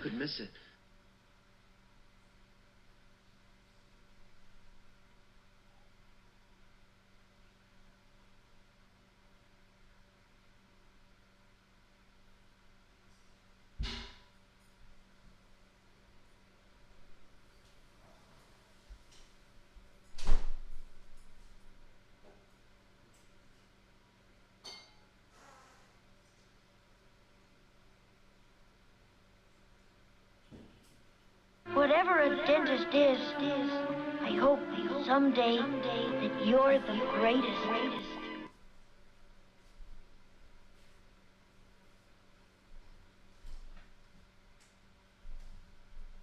All I know is that first, you've got to get mad. You've got to say, I'm a human being. God damn it. My life has value. I want you to get up right now and go to the window, open it, and stick your head out and yell, I'm as mad as hell, and I'm not going to take this anymore. That's right. All right, so, okay, so, yeah, so... Take a big step back and literally... Fuck your own face! Rachel Lexi, how dare you use that language? You're such a sweet girl. You're such a sweet... Really? You use that terrible language? Here you go. No, we all use terrible language. Why can't I remember? All right, whatever. I'm all right, guys. All right, so now I'm very drunk. I am at the point where I am very drunk. I know, yes. I am certain I don't, Paper Cat. I am certain. Javi, I am certain I don't. Okay, so I am very drunk. I do have to say, I am now at the point where I'm very, very drunk. And that means I'm extra emotional and extra fucking terrible and whatever, and like things like it's like. But I do thank you guys so much for like. Thank you so much for hanging out. Thank you so much for being here. Like really, truthfully. Like I'm not playing any music. I'm not giving you anything of value other than just hanging out. Like here I am.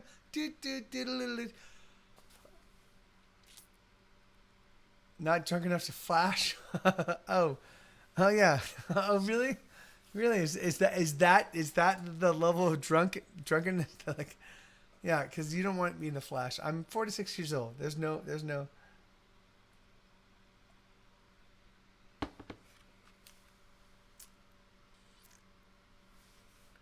Yeah, amen, Eric. I know, man. Seriously, music. That is the thing I've been trying to explain to people. Music is valueless. Music has no value. Music has no value in this world, in this economy, in this place, in this universe. Not in all universes, but in this universe, music has no value. It has no value, none at all. The thing is that you can put out a song. You could things it has no value. Music has plebe wants to make the same mistake. Just like I love you, dude. Seriously, dude. Plebe. Man, you stop doing that. First stop doing that, you fucking bastard, and I love you. Thank you so much, man. Thank you, dude. Thank you, brother. Thank you. Stop doing it, you motherfucker. But thank you. God damn it. I wish I could hang out with you guys all in person. I wish we all lived in the same neighborhood so you could all come over. What I'm doing right now, I wish we could all hang out. We could all just be like, hey, yeah, here we are. We're hanging out. Oh, and Mike's picking up the guitar. He's going to, Mike's going to play his songs again, that bastard. Yeah, that would be great. That's what I'd like to do. Why the fuck does that not happen? Why do you guys not live in Austin? God damn it. And yes, what would it be like if we lived right across the... I know. Eric, you're right. What would that be like? I have no idea. I have no idea. All right, so no, I have no idea. We're still leaving that. I have no idea. I'd never get anything done with Mike nearby. What are you talking about, Jonathan? I'm a getter dunner. I'm a getter dunner. I'm a dunner getter. I'm all of them, both left and right. Getter dunner, dunner getter. I'm the best. What are you talking about, dude? A house full of internet degenerates, the real world, season 69, Twitch edition. Yes, that's exactly right. Yes, we'd be party time. We would not be party time all the time. I only party time 1/4 of my day. 1/4 of my day. I'm only party time 1/4 of my day. Otherwise, it's work. So it's getting up, it's eating food, it's work, and there's party time. 1/4. That 1/4 is also every day. So it is every day. So there is always a party time every day. So yeah, and which is not normal for my show.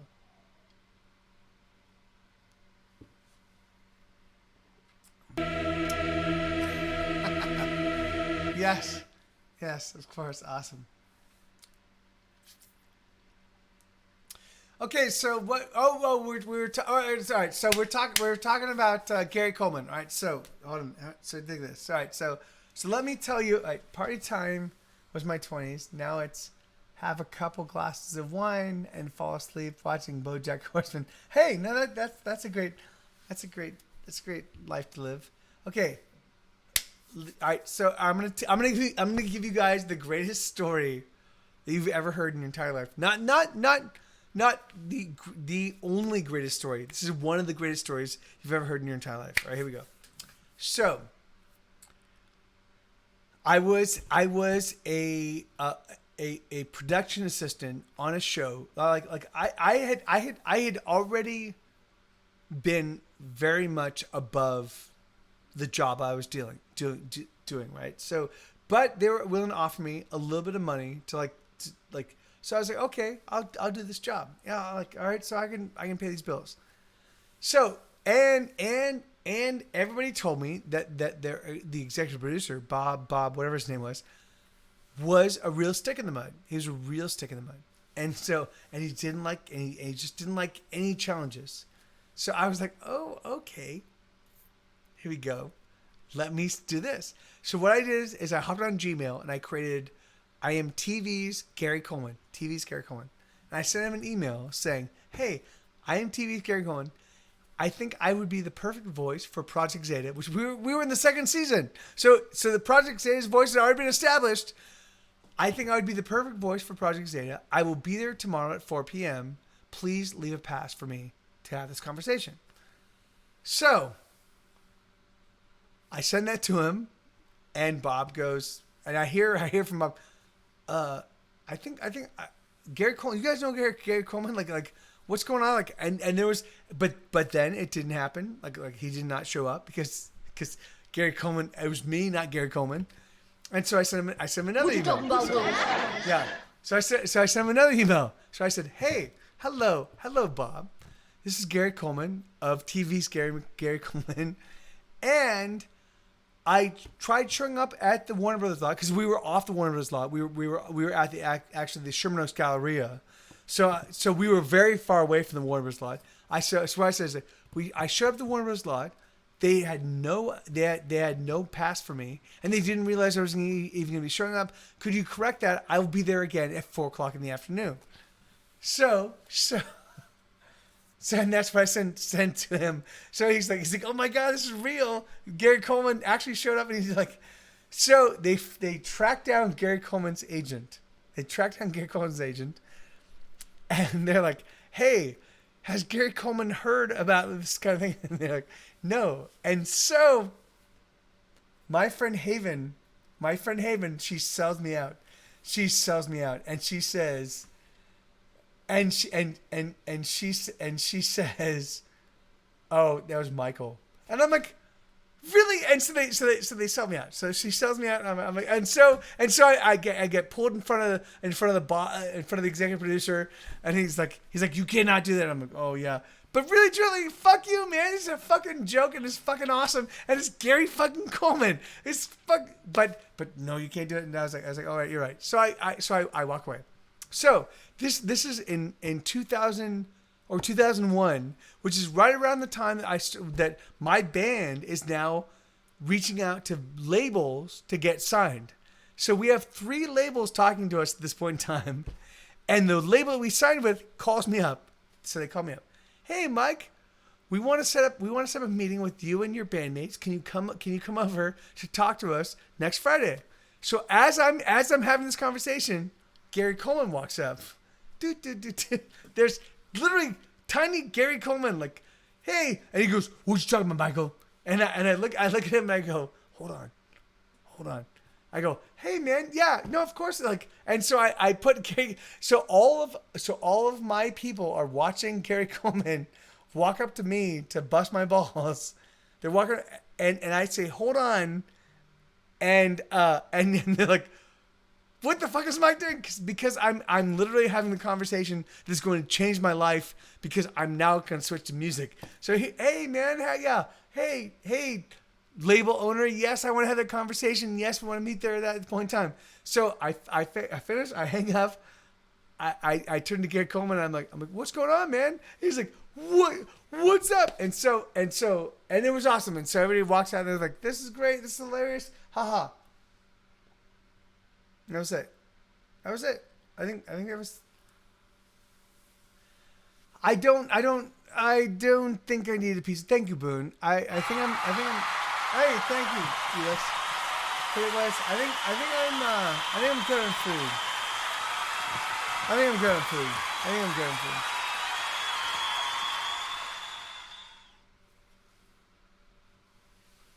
Yeah, but it was crazy. So yeah, because Gary Coleman died like a year later. He died like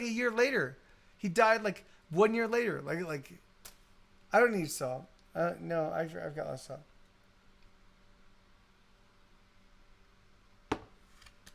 You're right, plebe. Thank you. Yeah, this is an Anita Band-Aid made hat. Anita Band-Aid made this hat, guys. This is what you get when you have a friend like Anita Band-Aid that can make like literally magical hats. This is her magical ability to make amazing hats. Yes, amen. Thank you, Boone. Yeah, she is amazing. And she made amazing hats, and this is one of them.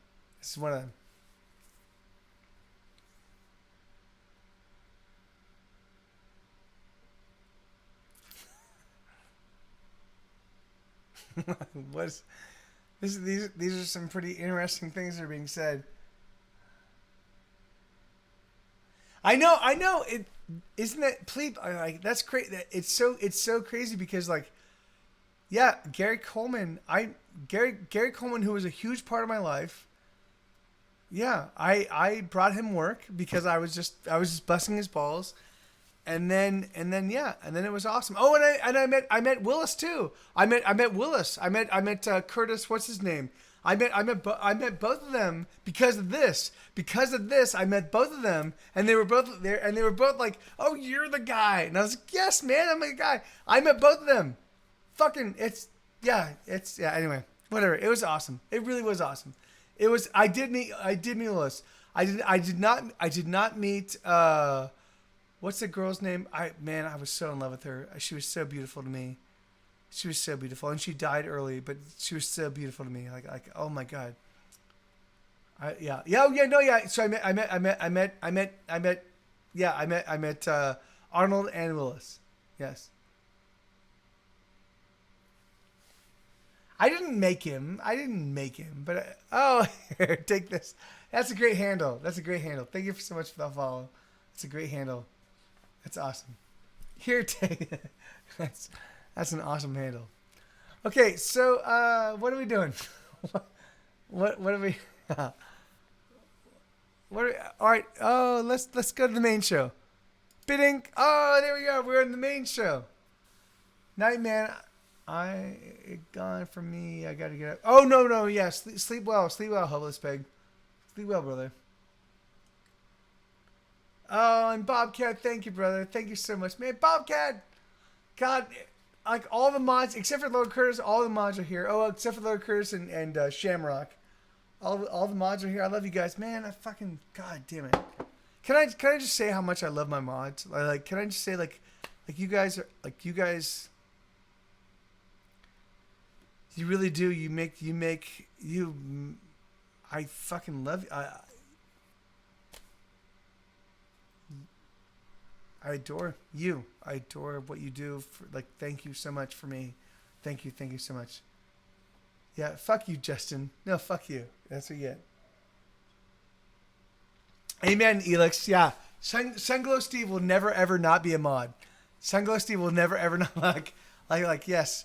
Yeah, and it's really funny because I know I badgered him into keeping on being a mod past when he wanted to because I was like, well, I don't have any mods, and he just stuck around and he was like, okay, and he stuck around like, man.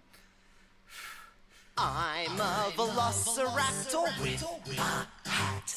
Yeah, what a good guy, man. I fucking miss that guy. I really do.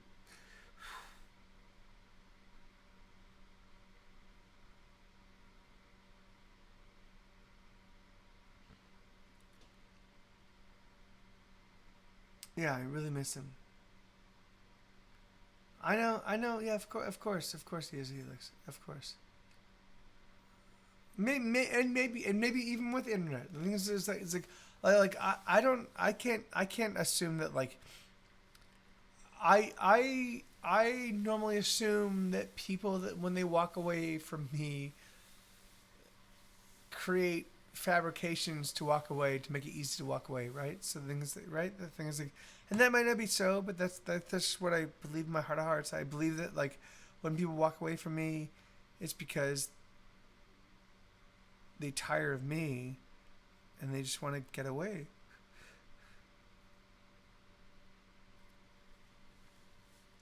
And so you just say what you have to say to get away, right? You just say what you have to say to get away.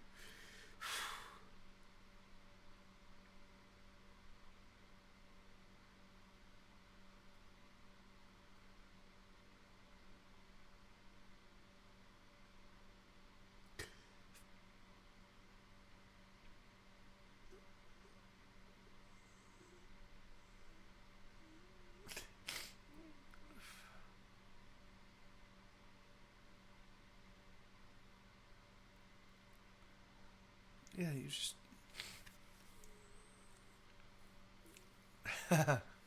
Yeah, exactly, Eric. Thank you, Elix. Yeah, thank you. Like,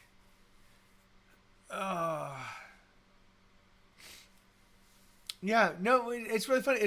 So let me explain. So Terry Pratchett was talking about Sam Vimes. So, do you guys know Terry Pratchett? Do you guys know Terry Pratchett? Do you know like the awesome that is the Discworld novel? So, if you don't,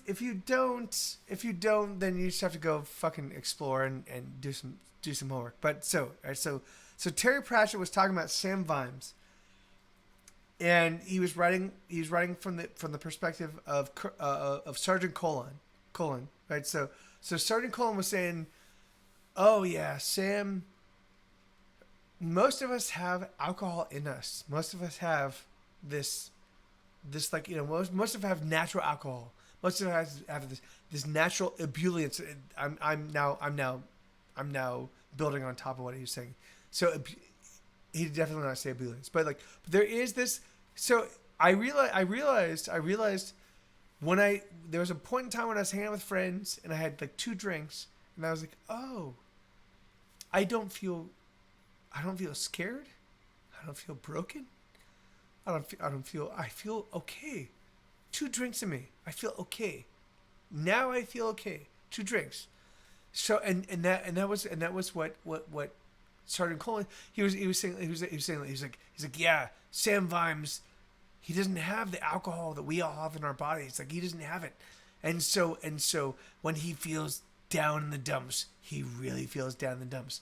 And I realized, I was like, oh yeah, okay. Oh, maybe that's so. I don't know, but I know for me that those first 2 drinks, when I was hanging out with my friends, I was like, oh yeah.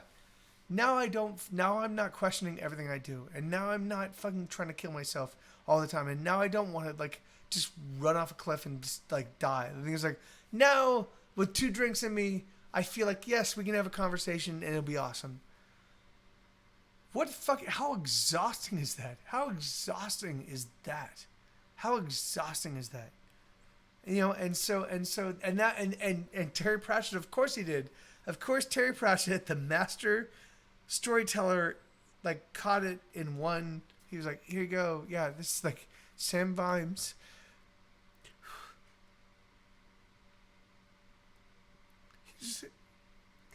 He just has a deficit of booze. He just has a real serious need for feeling okay. He just has a need for feeling okay.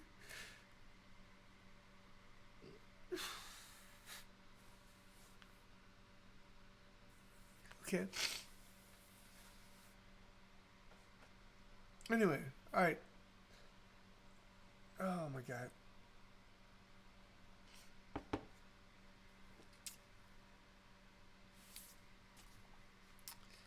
All right, guys. I think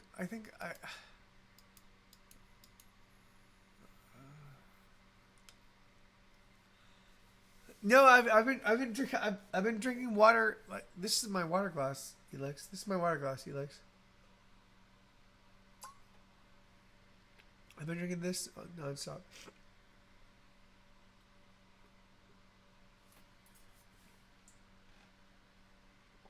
This is a full.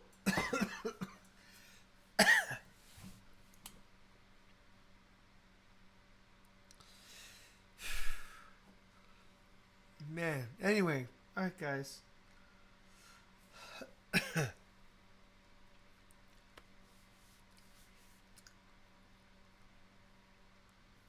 Yeah.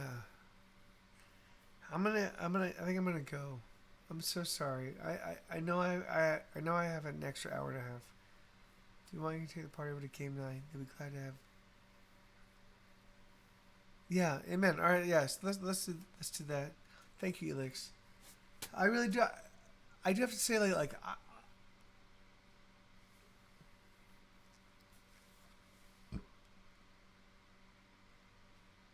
thank you, Lenita. Yeah, no.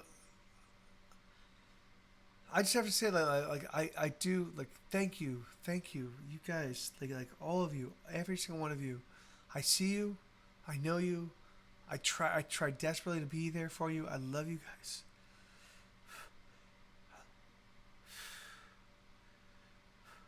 I love you. I really do. I really do love you a lot. Thank you for being here for me. Thank you for being here for me. Amen, Josh. Thank you, Jamie. I love you, Paper Cat. Thank you, brother. Yeah, there's no rest. Not for the wicked. And Vigor. All right, so let's go raid. All right, I'll see you guys on Monday. I love you guys so much. Thank you. I love you guys with all my heart. I really do. Thank you, Lena. Yeah, me too. I'll do my damnedest, Elix. I'll do my damnedest.